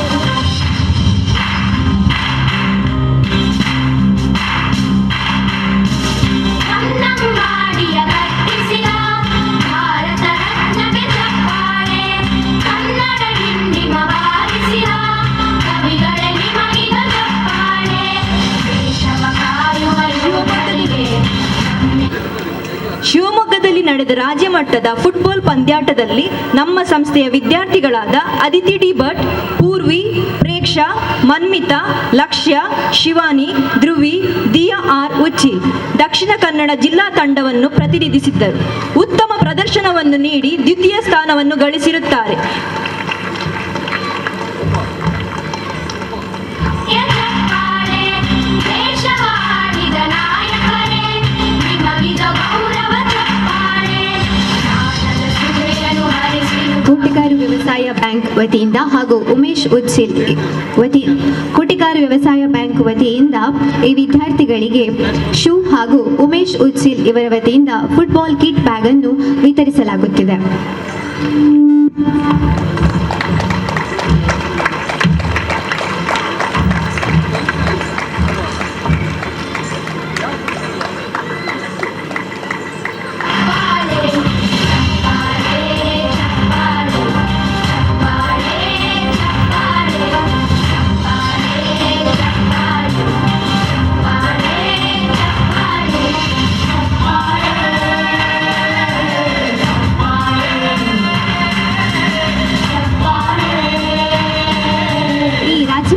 ಸ್ಪರ್ಧಿಸಿರುವಂತಹ ವಿದ್ಯಾರ್ಥಿಗಳಿಗೆ ಕೋಟೆಕಾರು ವ್ಯವಸಾಯ ಬ್ಯಾಂಕ್ ವತಿಯಿಂದ ಶೂ ಹಾಗೂ ಉಮೇಶ್ ಉಚ್ಚಿಲ್ ಇವರ ವತಿಯಿಂದ ಫುಟ್ಬಾಲ್ ಕಿಟ್ ಅನ್ನು ನೀಡಿರುತ್ತಾರೆ.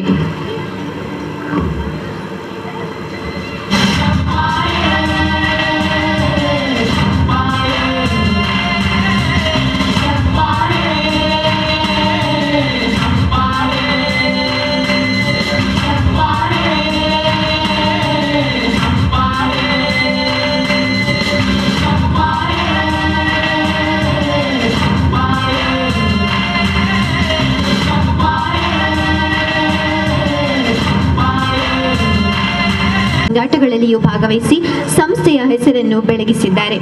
ಅವರುಗಳಲ್ಲಿ ದಿಶಾ ಎಸ್ ಸುವರ್ಣ 7ನೇ ತರಗತಿಯ ವಿದ್ಯಾರ್ಥಿನಿ, ಕೌಶಲ್ಯ ಭರಿತ ಫುಟ್ಬಾಲ್ ಆಟಗಾರ್ತಿ, ತಂಡದ ಅತ್ಯುತ್ತಮ ಡಿಫೆಂಡರ್ ಆಗಿದ್ದು ಎಲ್ಲ ಪಂದ್ಯಾಟಗಳಲ್ಲಿಯೂ ಇವಳ ಅತ್ಯುತ್ತಮ ಪ್ರದರ್ಶನ ತಂಡದ ಗೆಲುವಿಗೆ ಕಾರಣವಾಗಿದೆ. ಕ್ರೀಡೆ ಮಾತ್ರವಲ್ಲದೆ ಸಂಗೀತ, ನೃತ್ಯ ಹೀಗೆ ಎಲ್ಲ ಚಟುವಟಿಕೆಗಳಲ್ಲೂ ತನ್ನನ್ನು ತೊಡಗಿಸಿಕೊಂಡಿರುವ ಬಹುಮುಖ ಪ್ರತಿಭೆಯ ವಿದ್ಯಾರ್ಥಿನಿ.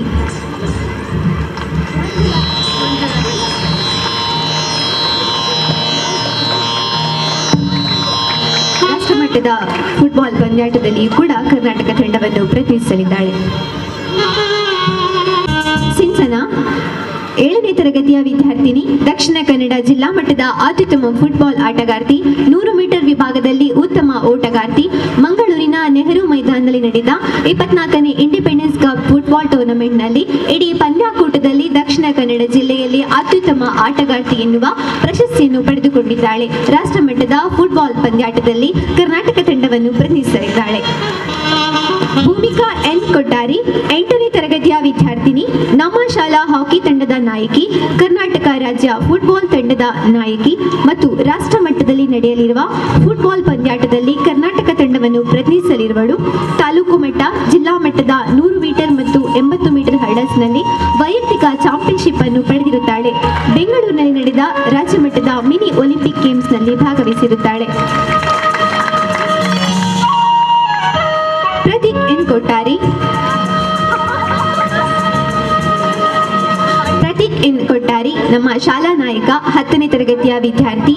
ತಾಲೂಕು ಮಟ್ಟದ ಹ್ಯಾಂಡ್ಬಾಲ್ ಪಂದ್ಯಾಟದಲ್ಲಿ ಬೆಸ್ಟ್ ಶೂಟರ್ ಪ್ರಶಸ್ತಿಯನ್ನು ಪಡೆದಿರುತ್ತಾನೆ. ಜಿಲ್ಲಾ ಮಟ್ಟದಲ್ಲಿಯೂ ಅತ್ಯುತ್ತಮ ಪ್ರದರ್ಶನವನ್ನು ನೀಡಿರುತ್ತಾನೆ. ಇತ್ತೀಚೆಗೆ ನಡೆದ ರಾಜ್ಯ ಮಟ್ಟದ ಎತ್ತರ ಜಿಗಿತ ಸ್ಪರ್ಧೆಯಲ್ಲಿ ಪ್ರಥಮ ಸ್ಥಾನವನ್ನು ಪಡೆದು ಜನವರಿಯಲ್ಲಿ ಬಿಹಾರದಲ್ಲಿ ಪಾಟ್ನಾದಲ್ಲಿ ನಡೆಯಲಿರುವ ರಾಷ್ಟ್ರ ಮಟ್ಟದ ಅಥ್ಲೆಟಿಕ್ಸ್ ಕ್ರೀಡಾಕೂಟದಲ್ಲಿ ಎತ್ತರ ಜಿಗಿತ ಸ್ಪರ್ಧೆಯಲ್ಲಿ ಭಾಗವಹಿಸಲಿರುವನು. ರಾಷ್ಟ್ರ ಮಟ್ಟದಲ್ಲಿ ಭಾಗವಹಿಸಲಿರುವ ಭೂಮಿಕಾ ಎನ್ ಕೊಟ್ಟಾರಿ ಇವನ ಸಹೋದರಿ.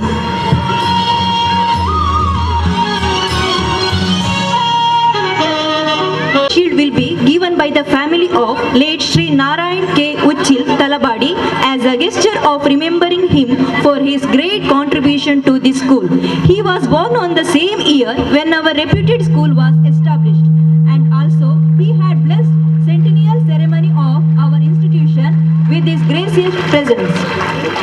ಇವರೊಬ್ಬ ಫುಟ್ಬಾಲ್ ಪ್ರೇಮಿಯೂ ಹೌದು.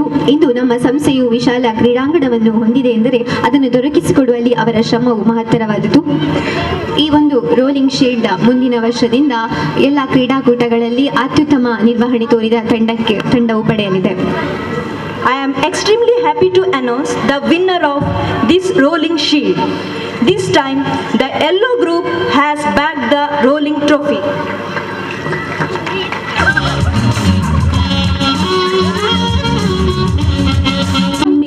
To receive the trophy.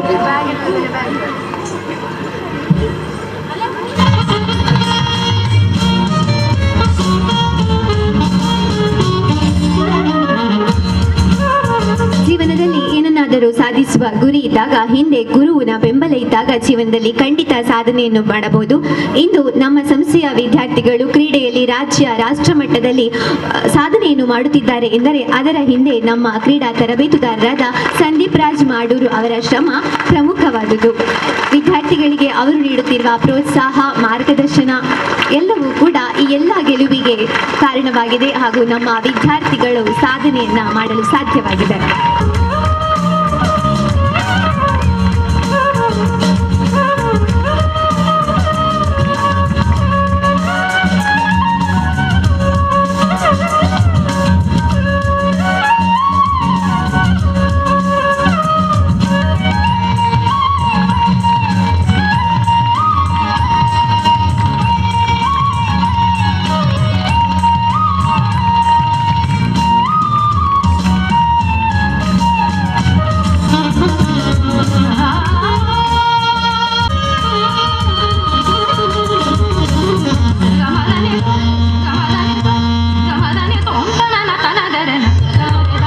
ವೇದಿಕೆಯಲ್ಲಿ ಉಪಸ್ಥಿತರಿರುವ ಎಲ್ಲ ಗಣ್ಯರೇ,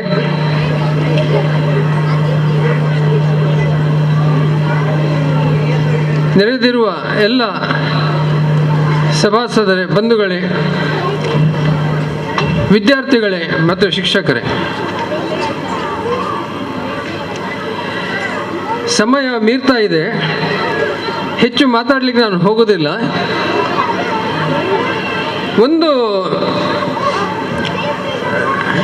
ಸಾಂದರ್ಭಿಕವಾಗಿ ಒಂದು ಘಟನೆಯನ್ನು ಇಲ್ಲಿ ಬಿತ್ತರಿಸುವ ಮೂಲಕ ಮುಖ್ಯವಾಗಿ ನಮ್ಮ ಈಗ ಬಹುಮಾನಗಳನ್ನು ಸ್ವೀಕರಿಸಿದ, ಪ್ರಶಸ್ತಿಗಳನ್ನು ಸ್ವೀಕರಿಸಿದ ಹಲವಾರು ಪಂದ್ಯಾಟಗಳಲ್ಲಿ, ಹಾಕಿ ಇರ್ಬೋದು, ಫುಟ್ಬಾಲ್ ಇರ್ಬೋದು, ಇದರಲ್ಲೆಲ್ಲ ಪ್ರಶಸ್ತಿಯನ್ನು ಸ್ವೀಕರಿಸಿದ ಮಕ್ಕಳಿಗೆ ಉತ್ತೇಜನವನ್ನು ಕೊಡಲಿಕ್ಕೆ ಬೇಕಾಗಿ ಒಂದೆರಡು ಮಾತುಗಳು.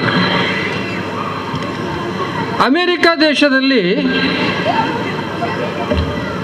ಕ್ಯಾಲಿಫೋರ್ನಿಯಾ ಎನ್ನುವ ಒಂದು ಪ್ರಾಂತ್ಯದಲ್ಲಿ ಒಬ್ಬಳು 6 ವರ್ಷದ ಹುಡುಗಿ ಸೆಕೆಂಡ್ ಸ್ಟ್ಯಾಂಡರ್ಡಲ್ಲಿ ಕಲಿತಾ ಇದ್ಲು. ಒಂದು ದಿನ ತನ್ನ 2 ಕಾಲಿನ ಶಕ್ತಿಯನ್ನು ಈ ಹುಡುಗಿ ಕಳೆದುಕೊಳ್ತಾಳೆ. 2 ಕಾಲುಗಳು ಬಲಹೀನವಾಗ್ತವೆ. ನಡೆಯುವುದು ಮಾತ್ರ ಅಲ್ಲ, ನಿಲ್ಲಕ್ಕೂ ಸಾಧ್ಯ ಆಗದಂಥ ಒಂದು ದಾರುಣ ಸ್ಥಿತಿಗೆ ಅವಳು ತಲುಪ್ತಾಳೆ.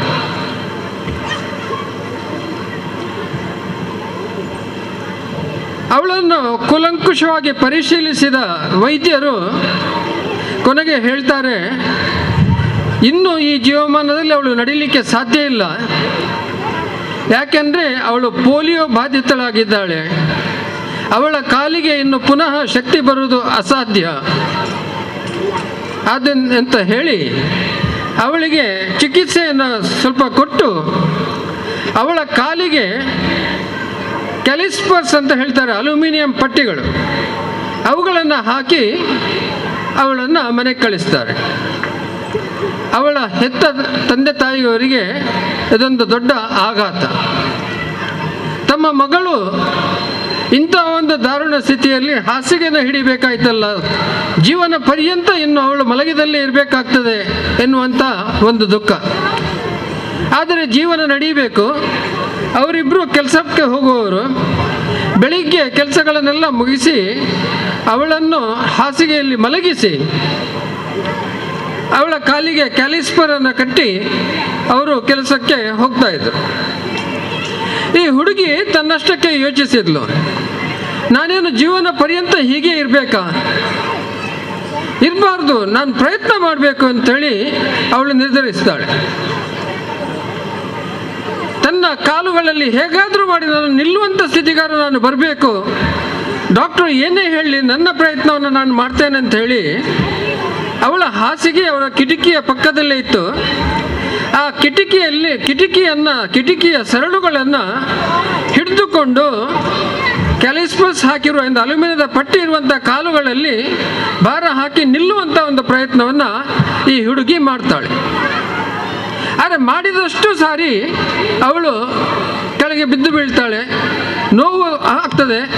ಆ ನೋವನ್ನು ಸಹಿಸ್ತಾಳೆ. ಆದರೂ ಛಲ ಬಿಡದೆ ಅವಳು ನಿರಂತರವಾಗಿ ಇದನ್ನು ಪ್ರಾಕ್ಟೀಸ್ ಮಾಡ್ತಾಳೆ. ಇದು ಅವಳ ಮನೆಯಲ್ಲಿ ಅವಳ ತಂದೆ ತಾಯಿಗಳಿಗೆ ಗೊತ್ತೇ ಇಲ್ಲ. ಯಾಕೆಂದರೆ ಇದೆಲ್ಲ ಅವರು ಮನೆಯಲ್ಲಿ ಇಲ್ಲದಂಥ ಸಮಯದಲ್ಲಿ ಅವಳು ಪ್ರಜ್ಞಾಪೂರ್ವಕವಾಗಿ ತಾನು ತನ್ನ ಕಾಲುಗಳಲ್ಲಿ ನಿಲ್ಲುವಂಥ ಸ್ಥಿತಿಗೆ ಬರಬೇಕು ಎನ್ನುವಂಥ ಒಂದು ದೃಢ ನಿಲುವಿನೊಂದಿಗೆ ಅವಳು ಈ ಪ್ರಯತ್ನವನ್ನು ಮಾಡ್ತಾ ಮಾಡ್ತಾ 6 ತಿಂಗಳಾಗುವಾಗ ಪವಾಡ ಸದೃಶವಾಗಿ ಅವಳು ಸರಳನ್ನು ಹಿಡಿದುಕೊಂಡು, ಕಿಟಕಿಯ ಸರಳನ್ನು ಹಿಡಿದುಕೊಂಡು ನಿಲ್ಲುವಂಥ ಸ್ಥಿತಿಗೆ ಅವಳು ಬರ್ತಾಳೆ. ಅಲ್ಲಿಗೆ ಅವಳು ಸುಮ್ಮನಾಗಲಿಲ್ಲ. ಅವಳು ಕಾಲಿನ ಕ್ಯಾಲಿಸ್ಪರ್ಗಳನ್ನು ಬಿಚ್ಚಿ ಕ್ಯಾಲಿಸ್ಪರ್ಸ್ ಇಲ್ಲದೆ ನಿಲ್ಲಲಿಕ್ಕೆ ಪ್ರಯತ್ನ ಪಡ್ತಾಳೆ. ಅಗಾಧ ನೋವು ಅನುಭವಿಸ್ತಾಳೆ. ಹಲವು ಸಾರಿ ಬೀಳ್ತಾಳೆ. ಬಿದ್ದರೂ ಧೃತಿಗೆಡದೆ ಪುನಃ ಎದ್ದು ಸರಳುಗಳನ್ನು ಹಿಡಿದು ಇನ್ನೊಂದು 6 ತಿಂಗಳಲ್ಲಿ ತನ್ನ ಕಾಲುಗಳಲ್ಲಿ ನಿಲ್ಲುವಂಥ ಸ್ಥಿತಿಗೆ ಬರ್ತಾಳೆ. ಮತ್ತೊಂದು 6 ತಿಂಗಳಾಗುವಾಗ ಕಿಟಕಿಯನ್ನು ಹಿಡಿಯದೆ ತನಗೆ ನಿಲ್ಲಕ್ಕಾಗ್ತದೆ ಎನ್ನುವಂಥ ಒಂದು ಸ್ಥಿತಿಯನ್ನು ಅವಳು ತಲುಪ್ತಾಳೆ.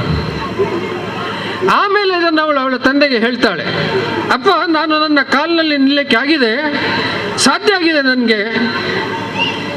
ನೀವಿಲ್ಲದಾಗ ನಾನು ಇದನ್ನು ಪ್ರಾಕ್ಟೀಸ್ ಮಾಡಿ ಮಾಡಿ ಮಾಡಿ ಇವತ್ತು ನಾನು ನನ್ನ ಕಾಲಲ್ಲಿ ನಿಲ್ಲುವಂಥ ಸ್ಥಿತಿಗೆ ಬಂದಿದ್ದೇನೆ.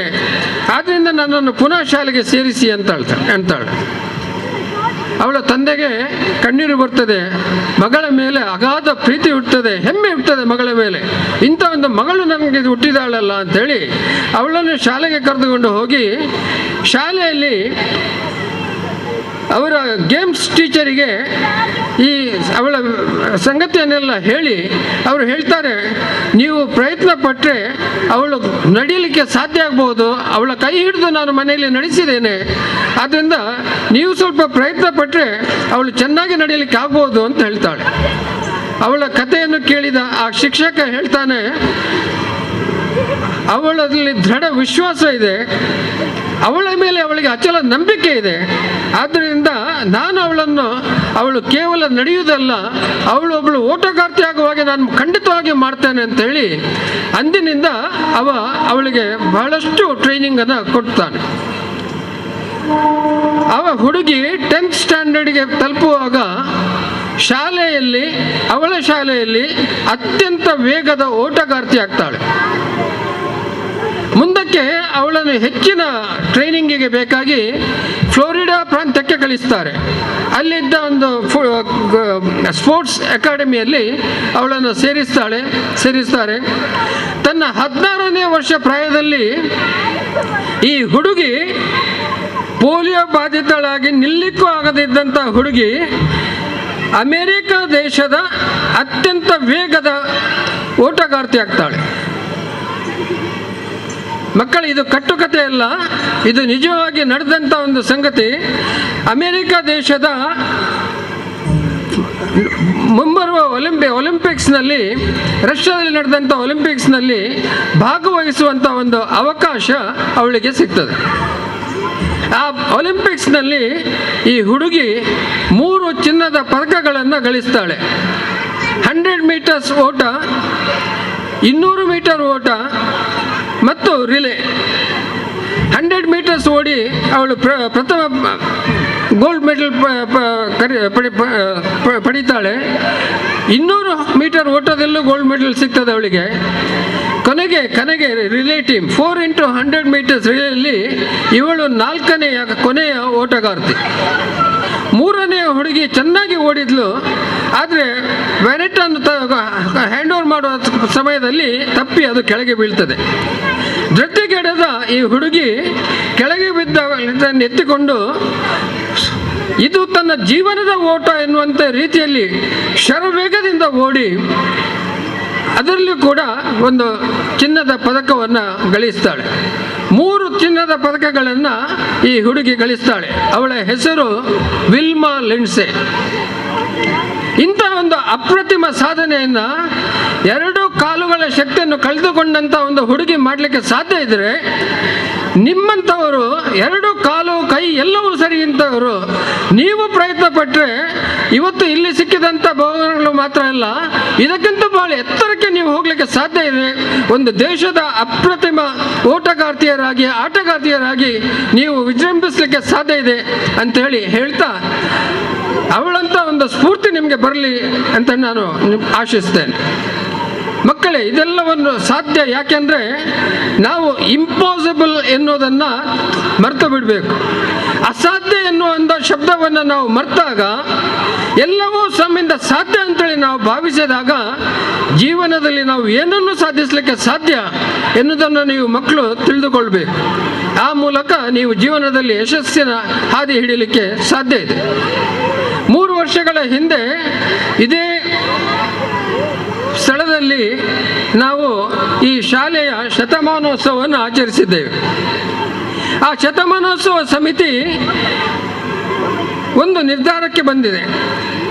ನಮ್ಮ ಶಾಲೆಯಲ್ಲಿ ನಮ್ಮ ಮಕ್ಕಳಲ್ಲಿರುವಂಥ ದೈಹಿಕ ಸಾಮರ್ಥ್ಯವನ್ನು ಅಭಿವೃದ್ಧಿಪಡಿಸಿ ಅವರನ್ನು ಒಂದು ಉತ್ತಮ ಕ್ರೀಡಾಪಟುಗಳಾಗಿ ಮಾಡಲಿಕ್ಕೆ ಬೇಕಾಗಿ ಒಂದು ಸ್ಪೋರ್ಟ್ಸ್ ಅಕಾಡೆಮಿಯನ್ನು ನಾವು ಆರಂಭಿಸಬೇಕು ಎನ್ನುವಂಥ ಒಂದು ಚಿಂತನೆ ಆಗಿದೆ.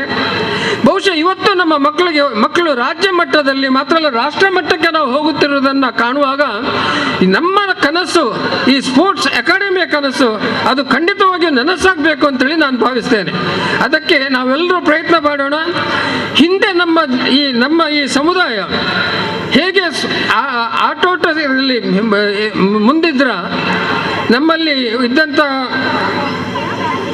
ಸಂಜೀವ್ ಉಚ್ಚಿಲ್ರವರು ಭಾರತ ದೇಶದ ಫುಟ್ಬಾಲ್ ತಂಡದ ಗೋಲ್ ಕೀಪರ್ ಆಗಿ ಕೊನೆಯ ಬಾರಿ ಭಾರತದ ದೇಶದ ಫುಟ್ಬಾಲ್ ಟೀಮ್ ಒಲಿಂಪಿಕ್ಸ್ಗೆ ಕ್ವಾಲಿಫೈ ಆದಂಥ ಟೀಮಿನ ಗೋಲ್ ಕೀಪರ್ ಆಗಿ ವಿಜೃಂಭಿಸಿದವರು. ಅವರ ಅಣ್ಣ ಫುಟ್ಬಾಲ್ನ ಇಂಟರ್ನ್ಯಾಷನಲ್ ರೆಫ್ರಿ ಆಗಿದ್ದವರು.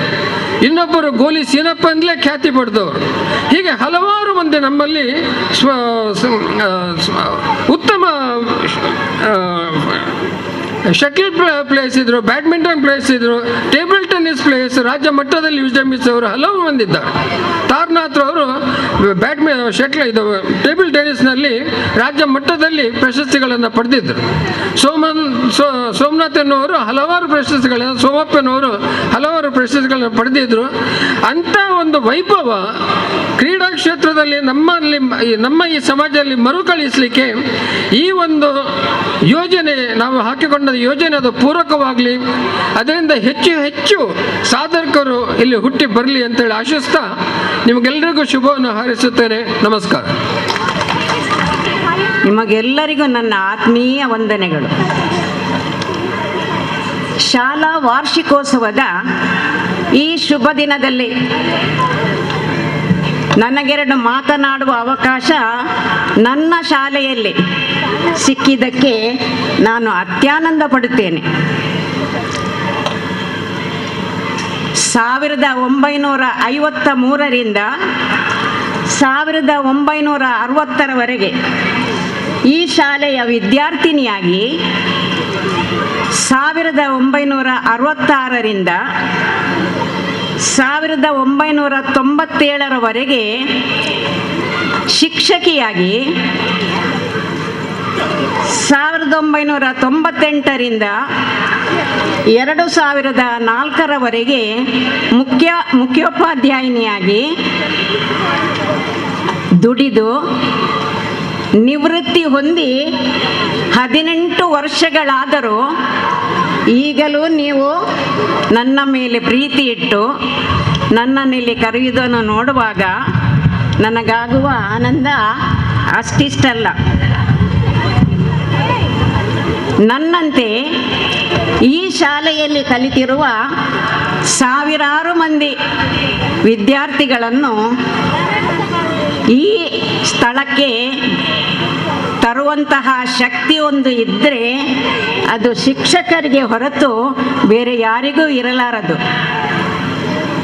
ಶಿಕ್ಷಣದ ಜೊತೆಯಲ್ಲಿ ಈ ಒಂದು ಪ್ರಯತ್ನವನ್ನು ನೀವು ಪ್ರಯತ್ನಿಸಿದರೆ ಶಾಲೆಯ ಉತ್ತರೋತ್ತರ ಅಭಿವೃದ್ಧಿಗೆ ಬೇರೆ ದಾರಿಯೇ ಬೇಡವೆಂದೇ ನನ್ನ ಅನಿಸಿಕೆ. ಇನ್ನು ವಿದ್ಯಾರ್ಥಿಗಳಿಗಾಗಿ 2 ಕಿವಿ ಮಾತು. ನಮ್ಮೀ ಭಾರತದ ಭವ್ಯ ಪ್ರಜೆಗಳಾಗುವ ಇಂದಿನ ವಿದ್ಯಾರ್ಥಿಗಳೇ, ನಿಮ್ಮ ಶ್ರೇಯಸ್ಸಿಗೆ ಪ್ರಾರ್ಥನೆ, ಪ್ರಯತ್ನ, ಸಾಧನೆ ಈ ಮೂರನ್ನು ವಿದ್ಯಾರ್ಥಿ ಜೀವನದಲ್ಲಿ ನೀವು ನಿಷ್ಠೆಯಿಂದ ಪಾಲಿಸಿದರೆ ಈ ಗುರುಕುಲವೇ ನಿಮಗೆ ನಿಮ್ಮ ಬದುಕುವಿಕೆಯ ದಾರಿಯನ್ನು ತೆರೆಯುತ್ತದೆ. ಅಲ್ಲದೆ ಹರಿಹರ ಬ್ರಹ್ಮಾದಿಗಳನ್ನು ಕೂಡ ಗುರುಗಳಲ್ಲಿ ಕಾಣಬಹುದು ಎಂಬ ಬಲ್ಲವರ ನುಡಿಮುತ್ತು. ಈ ಜ್ಞಾನ ಮಂದಿರದಲ್ಲಿ ಅದೆಷ್ಟೋ ಗುರುಗಳು ತಮ್ಮ ಜ್ಞಾನವಾಹಿನಿಯನ್ನು ಜ್ಞಾನದಾಹ ವಿದ್ಯಾರ್ಥಿಗಳಿಗೆ ದಾರೆ ಎರೆದಿರುವರು. ಆದುದರಿಂದ ಶಾಲೆಯ ಯಾವುದೇ ಸತ್ಕಾರ್ಯಗಳಲ್ಲಿ ಗುರು ಪರಂಪರೆಯನ್ನು ನೆನಪಿಸಿಕೊಳ್ಳುವುದು ನಮ್ಮೆಲ್ಲರ ಧರ್ಮವಾಗಿದೆ. ಈ ಶಾಲೆಯ ಇತಿಹಾಸದಲ್ಲಿ ಸುವರ್ಣ ಮಹೋತ್ಸವ, ವಜ್ರ ಮಹೋತ್ಸವ, ಶತಮಾನೋತ್ಸವ ಇದೆಲ್ಲವನ್ನು ಕಂಡಿರುವಂತಹ ಈ ಶಾಲೆಯ ಒಳಿತು ಕೆಡುಕು, ಅಳಿವು ಉಳಿವು ಇದೆಲ್ಲ ವಿದ್ಯಾರ್ಥಿಗಳಾದ ನಿಮ್ಮ ಕೈಯಲ್ಲಿರುವುದನ್ನು ಮಾತ್ರ ಎಂದು ಮರೆಯದಿರಿ. ಆ ವಿದ್ಯಾಮಾತೆ ನಿಮಗೆಲ್ಲರಿಗೂ ಈ ಶಾಲೆಯ ಋಣವನ್ನು ತೀರಿಸುವಂತಹ ಮಹಾಭಾಗ್ಯವನ್ನು ಕರುಣಿಸಲಿ ಎಂದು ಪ್ರಾರ್ಥಿಸುತ್ತಾ ಈ ಒಂದು ಅವಕಾಶವನ್ನು ನನಗೆ ಒದಗಿಸಿಕೊಟ್ಟದಕ್ಕೆ ಸರ್ವರಿಗೂ ನನ್ನ ನಮನಗಳನ್ನು ಸಲ್ಲಿಸುತ್ತಾ ನನ್ನ ಮಾತನ್ನು ಇತಿಶ್ರೀಗೊಳಿಸುತ್ತೇನೆ. ಇವತ್ತು ಶಾಲಾ ವಾರ್ಷಿಕೋತ್ಸವದಲ್ಲಿ ಅತಿಥಿಗಳು ಉತ್ತಮವಾದ ಸಲಹೆಗಳನ್ನು ಹೆತ್ತವರಿಗೂ ಹಾಗೂ ಮಕ್ಕಳಿಗೆ ನೀಡಿದ್ದಾರೆ. ಹಾಗೆ ನಮ್ಮ ಈ ಉಚ್ಚಿಲ ಬೋವಿ ವಿದ್ಯಾಸಂಸ್ಥೆ ಕಳೆದ 1 ಶತಮಾನದಿಂದ ಒಂದು ಶಿಕ್ಷಣ ಕ್ಷೇತ್ರದಲ್ಲಿ ಒಂದು ಕ್ರಾಂತಿಯನ್ನು ಮಾಡಿದಂಥ ಸಂಸ್ಥೆ. ಶಿಕ್ಷಣವನ್ನು ಒಂದು ದಾನದ ಮೂಲಕ, ಒಂದು ಸೇವೆ ಮೂಲಕ ನಡೆಸಿಕೊಂಡು ಬರುವಂಥ ಒಂದು ಸಂಸ್ಥೆ. ನಮ್ಮ ಹಿರಿಯರು ಯಾವ ಒಂದು ಉದ್ದೇಶವನ್ನು ಇಟ್ಟು ಈ ಸಂಸ್ಥೆಯನ್ನು ಹುಟ್ಟುಹಾಕಿದರು, ಅದೇ ಉದ್ದೇಶವನ್ನು ಇಟ್ಟುಕೊಂಡು ಈಗಿನ ಆಡಳಿತ ಮಂಡಳಿ, ಸಮಾಜ ಬಾಂಧವರು ಈ ಸಂಸ್ಥೆಯನ್ನು ಮುನ್ನಡೆಸಿಕೊಂಡು ಬರ್ತಾ ಇದ್ದಾರೆ. ನಮ್ಮ ಮಾತಾಡ್ದ ನಮ್ಮ ಶಾಸಕರು ಹೇಳಿದರು, ನೀವಿಲ್ಲಿ ಪ್ಯಾರಾಮೆಡಿಕಲ್ ಕಾಲೇಜ್ ಮಾಡ್ಬೋದು, ಒಳ್ಳೆ ಉತ್ತಮ ಆದಾಯ ಇದೆ. ಸರ್, ನಾನು ಹೇಳಿದೆ ನಮ್ಮ ಅದೊಂದು ಸಂಸ್ಕೃತಿ ಅಲ್ಲ. ನಮ್ಮ ಹಿರಿಯರು ವಿದ್ಯೆಯನ್ನು ಒಂದು ದಾನದ ರೂಪದಲ್ಲಿ ಕಂಡವರು, ನಾವು ಅದನ್ನು ಈಗಲೂ ಮುಂದುವರಿಸಿಕೊಂಡು ಬರ್ತಾ ಇದ್ದೇವೆ ಅಂತೇಳಿ.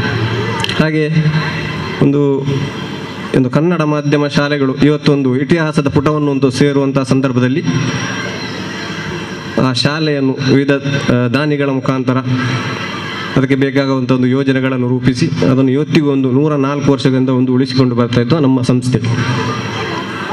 ಹಾಗೆ ಅನಿವಾರ್ಯ ಕಾರಣಗಳಿಂದಾಗಿ ಇವತ್ತಿನ ಒಂದು ಬೇಡಿಕೆ ಒಂದು ಇಂಗ್ಲೀಷ್ ಮಾಧ್ಯಮ ಶಿಕ್ಷಣ ಎಲ್ಲರಿಗೂ ಬೇಕು, ಎಲ್ಲರೂ ಅದರತ್ತ ಒಲವನ್ನು ತೋರಿಸುವಂಥ ಕಾರಣದಲ್ಲಿ ನಾವು ಒಂದು ಕನಿಷ್ಠ ಶುಲ್ಕವನ್ನು ವಿದ್ಯಾರ್ಥಿಗಳಿಂದ ಸಂಗ್ರಹಿಸಿ ಆ ಶಾಲೆಯನ್ನು ನಡೆಸಿಕೊಂಡು ಬರ್ತಾ ಇದ್ದೇವೆ. ಅದು ಪೂರ್ವ ಪ್ರಾಥಮಿಕದಿಂದ ಹಿಡಿದು ಹೈಸ್ಕೂಲ್ವರೆಗೆ ಈಗ ಇತ್ತೀಚಿನ ದಿನ 2014ರಿಂದ ನಾವು ನಡೆಸಿಕೊಂಡು ಬರ್ತಾ ಇದ್ದೇವೆ. ನಾವು ಏನು ಆ ವಿದ್ಯಾರ್ಥಿಗಳಿಂದ ಸಂಗ್ರಹಿಸುವ ಒಂದು ಶುಲ್ಕ ಈ ಶಾಲೆಯಲ್ಲಿ ಪಾಠ ಮಾಡುವಂಥ ಶಿಕ್ಷಕರಿಗೆ ವೇತನ, ಶಿಕ್ಷಕೇತರ ಸಿಬ್ಬಂದಿಗಳು ಮತ್ತು ಒಂದು ಶಾಲೆಯ ದೈನಂದಿನ ಒಂದು ವೆಚ್ಚಗಳನ್ನು ನಿರ್ವಹಿಸಲಿಕ್ಕೆ ಮಾತ್ರ ಸಾಕಾಗ್ತದೆ. ಯಾವುದೇ ಅಭಿವೃದ್ಧಿ ಕೆಲಸಗಳಿಗೆ ಅದು ಸಾಕಾಗುವುದಿಲ್ಲ.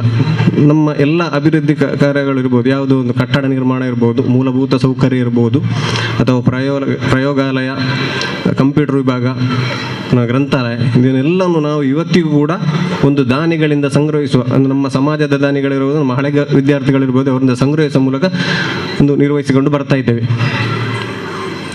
ಹಾಗೆ ಒಂದು ಶಿಕ್ಷಣದ ಜೊತೆಗೆ ಒಂದು ಪರಿಪೂರ್ಣ ವ್ಯಕ್ತಿತ್ವವನ್ನು ಒಂದು ನಿರ್ಮಾಣ ಮಕ್ಕಳನ್ನು ನಿರ್ಮಾಣ ಮಾಡುವಂಥ ಒಂದು ಈ ಕಲೆಯನ್ನು ಈ ಸಂಸ್ಥೆ ಶತಮಾನಗಳಿಂದ ಒಂದು ಪಾಲಿಸಿಕೊಂಡು ಬರ್ತಾ ಇದೆ.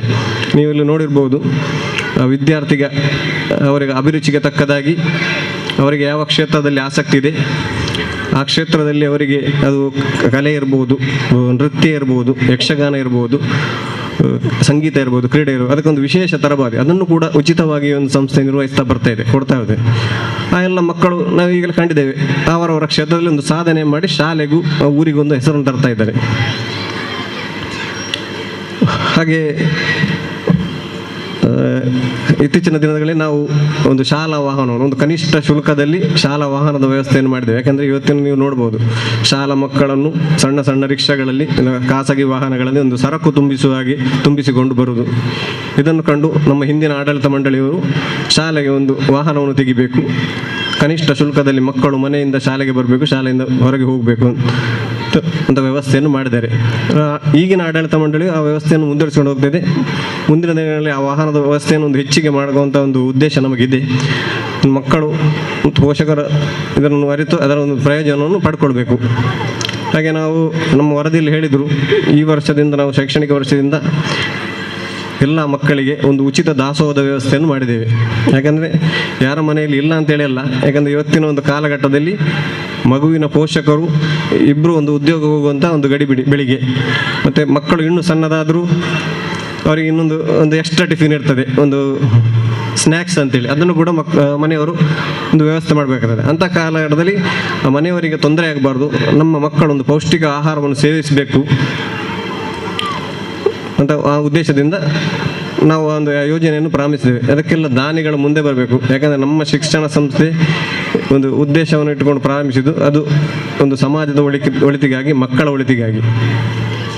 ಹಾಗೆ ಇನ್ನೂ ಇಂಥ ಹಲವಾರು ಯೋಜನೆಗಳು ನಮ್ಮ ಮುಂದೆ ಇದೆ. ಈ ಯೋಜನೆಗಳನ್ನೆಲ್ಲ ಪರಿಪೂರ್ಣ ಮಾಡಲಿಕ್ಕೆ ನಮಗೆ ಪೋಷಕರ ಒಂದು ಸಹಕಾರ ಅಗತ್ಯ. ಹಾಗೆ ಇವತ್ತಿನ ಒಂದು ಶಿಕ್ಷಣ ಅಂತ ಹೇಳೋದು ಒಂದು ಸ್ಪರ್ಧಾತ್ಮಕ ಒಂದು ಕ್ಷೇತ್ರ.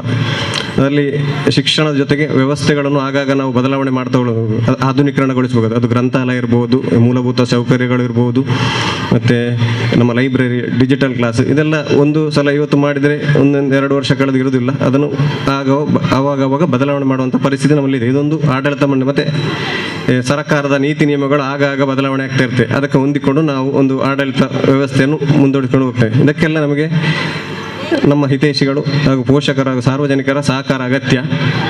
ಹಾಗೆ ನಾನು ಹೆಚ್ಚಿಗೆ ಮಾತಾಡಲಿಕ್ಕೆ ಹೋಗಲಿ, ಈಗಲೇ ಸಮಯ ಮೀರಿದೆ. ನಮ್ಮ ಸಂಸ್ಥೆಗೆ ಇದುವರೆಗೆ ಸಂಸ್ಥೆ ಅಂತ ಹೇಳಿದ್ರೆ ದಾನಿಗಳಿಂದಲೇ ಇದು ನಡೆದಂಥ ಸಂಸ್ಥೆ. ಹಾಗೆ ನಮ್ಮ ಎಲ್ಲ ಸರ್ವತೋಮುಖ ಬೆಳವಣಿಗೆಗೆ ಕಾರಣರಾದ ದಾನಿಗಳಿಗೆ ಕೃತಜ್ಞತೆಗಳನ್ನು ಸಲ್ಲಿಸಿದ ಹಾಗೂ ನಮ್ಮ ಸಂಸ್ಥೆಯ ಪ್ರಗತಿಗೆ ಹಗಲಿರುಳು ಶ್ರಮಿಸುವ ಅಧ್ಯಾಪಕರಿಂದ ಹಾಗೂ ಶಿಕ್ಷಕೇತರರಿಂದ ಹಾಗೂ ಪೋಷಕರಿಗೂ ಎಲ್ಲರಿಗೂ ಕೃತಜ್ಞತೆಗಳನ್ನು ಸಲ್ಲಿಸ್ತೇನೆ. ಮತ್ತು ಇವತ್ತಿನ ಈ ವೇದಿಕೆಯಲ್ಲಿ ಅತ್ಯಂತ ಹಿರಿಯ ವ್ಯಕ್ತಿಗಳಿದ್ದರೂ ನನಗೊಂದು ಅಧ್ಯಕ್ಷ ಸ್ಥಾನವನ್ನು ನೀಡಿದ್ದಕ್ಕೆ ನಮ್ಮ ಶಾಲಾ ಸಂಚಾಲಕರು, ಆಡಳಿತ ಮಂಡಳಿ ಮತ್ತು ಅಧ್ಯಾಪಕ ವೃಂದದವರಿಗೆ ಕೃತಜ್ಞತೆಗಳನ್ನು ಸಲ್ಲಿಸ್ತಾ ನನ್ನ ಮಾತನ್ನು ಮುಗಿಸ್ತೇನೆ. ಜೈ Hind. Thank you sir. Uchila Bhovi ವಿದ್ಯಾಸಂಸ್ಥೆಗಳ ವಾರ್ಷಿಕೋತ್ಸವವನ್ನು ನಿನ್ನೆ ಶಾಲಾ ಧ್ವಜದೊಂದಿಗೆ ಉದ್ಘಾಟಿಸಿ ದೀಪ ಬೆಳಗಿಸುವ ಮುಖಾಂತರ ಉದ್ಘಾಟಿಸಿ ಈಗ ಸಭಾ ಕಾರ್ಯಕ್ರಮದ ಕೊನೆಯ ಹಂತದಲ್ಲಿದ್ದೇವೆ. ಈ ಸಭಾ ಕಾರ್ಯಕ್ರಮದ ಅಧ್ಯಕ್ಷ ಸ್ಥಾನವನ್ನು ಮೂರೂರ ಬೋವಿ ಮೋಯ ಮಹಾಸಭಾ ಇದರ ಅಧ್ಯಕ್ಷರಾದಂಥ ಹರೀಶ್ ಟಿ ಉಚ್ಚಿಲ್ ಅವರು ನೆರವೇರಿಸಿಕೊಟ್ಟಿದ್ದಾರೆ. ಅವರಿಗೆ ನಿಮ್ಮೆಲ್ಲರ ಪರವಾಗಿ ಹೃತ್ಪೂರ್ವಕ ಧನ್ಯವಾದವನ್ನು ಅರ್ಪಿಸ್ತಾ ಇದ್ದೇನೆ. ನಮ್ಮ ನೆಚ್ಚಿನ ಶಾಸಕರು ಯು ಟಿ ಖಾದರ್ ಇವರು ಅವರ ಅನುಪಸ್ಥಿತಿಯಲ್ಲಿ ಶಿಕ್ಷಕರಿಗೆ ಎಲ್ಲ ಹೆತ್ತವರಿಗೆ ತಮ್ಮ ಮಕ್ಕಳನ್ನು ಯಾವ ರೀತಿ ಬೆಳೆಸಬೇಕು, ದೇಶದ ಉತ್ತಮ ಪ್ರಜೆಗಳನ್ನಾಗಿ ನಿರ್ಮಿಸಬೇಕು ಎಂಬುದಾಗಿ ಎಲ್ಲ ಹೆತ್ತವರಿಗೆ ಮಾರ್ಗದರ್ಶನವನ್ನು ನೀಡಿದ್ದಾರೆ. ಅವರ ಅನುಪಸ್ಥಿತಿಯಲ್ಲಿ ಅವರಿಗೆ ಹೃತ್ಪೂರ್ವಕ ಧನ್ಯವಾದವನ್ನು ಅರ್ಪಿಸ್ತಾ ಇದ್ದೇನೆ. ಮತ್ತೋರ್ವರು ಡಾಕ್ಟರ್ ಮಂಜುಳಾ ಅನಿಲ್ ರಾವ್. ಶಾಲಾ ವಿದ್ಯಾರ್ಥಿಗಳು ಯಾವ ರೀತಿ ಈಗ ತಮ್ಮ ಶಿಕ್ಷಣದೊಂದಿಗೆ ಸಮಾಜದ ಆಗುಹೋಗುಗಳಲ್ಲಿ ಅದೇ ರೀತಿ ಹೆತ್ತವರು ಯಾವ ರೀತಿ ಮಕ್ಕಳನ್ನು ಬೆಳೆಸಬೇಕು ಎಂಬುದಾಗಿ ತಮ್ಮ ಸಂದೇಶದಲ್ಲಿ ನೀಡಿದ್ದಾರೆ. ಅವರಿಗೆ ಕೂಡ ಎಲ್ಲ ಹೆತ್ತವರು, ಅಧ್ಯಾಪಕರ ಪರವಾಗಿ, ಅದೇ ಎಲ್ಲ ವಿದ್ಯಾರ್ಥಿ ಪರವಾಗಿ, ಇಲ್ಲಿ ನಡೆದಂಥ ಎಲ್ಲ ವಿದ್ಯಾಭಿಮಾನಿಗಳ ಪರವಾಗಿ ಹೃತ್ಪೂರ್ವಕ ಧನ್ಯವಾದವನ್ನು ಅರ್ಪಿಸ್ತಾ ಇದ್ದೇನೆ. ಮತ್ತೋರ್ವರು ಅನುದಾನಿತ ಉಚ್ಚಿಲ ಬೋವಿ ಇದರ ಶತಮಾನೋತ್ಸವದ ಅಧ್ಯಕ್ಷರಾಗಿ ಕಾರ್ಯನಿರ್ವಹಿಸಿದಂತಹ NG ಮೋಹನ್ ರವರು ಶತಮಾನೋತ್ಸವವನ್ನು ಯಶಸ್ವಿಯಾಗಿ ಸಂಘಟಿಸಲಿಕ್ಕೆ ಹಿರಿಯರಾದಂತಹ 60 ವರ್ಷಕ್ಕಿಂತ ಮೇಲ್ಪಟ್ಟಂತಹ ಹಿರಿಯ ಶಿಕ್ಷಕರಿರ್ಬೋದು, ರೇವತಿ ಟೀಚರ್ ಇರ್ಬೋದು, NG ಮೋಹನ್ ಇರ್ಬೋದು, ಅದೇ ರೀತಿ ರೋಹಿತಾಶ್ವ ಸರ್ ಇರ್ಬೋದು, ಅವರ ದುಡಿಮೆಯಿಂದ ಆ ಶತಮಾನೋತ್ಸವವನ್ನು ಯಶಸ್ವಿಯಾಗಿ ಸಂಘಟಿಸಿದ್ದೇವೆ. ಈ ಸಭೆಯಲ್ಲಿ ಅವರ ಉಪಸ್ಥಿತರಿದ್ದು ಎಲ್ಲರನ್ನೂ ಅಭಿನಂದಿಸಿದ್ದಾರೆ, ಉರಿದುಂಬಿಸಿದ್ದಾರೆ. ಅವರಿಗೆ ನಿಮ್ಮೆಲ್ಲರ ಪರವಾಗಿ ಹೃತ್ಪೂರ್ವಕ ಧನ್ಯವಾದವನ್ನು ಅರ್ಪಿಸ್ತಾ ಇದ್ದೇನೆ.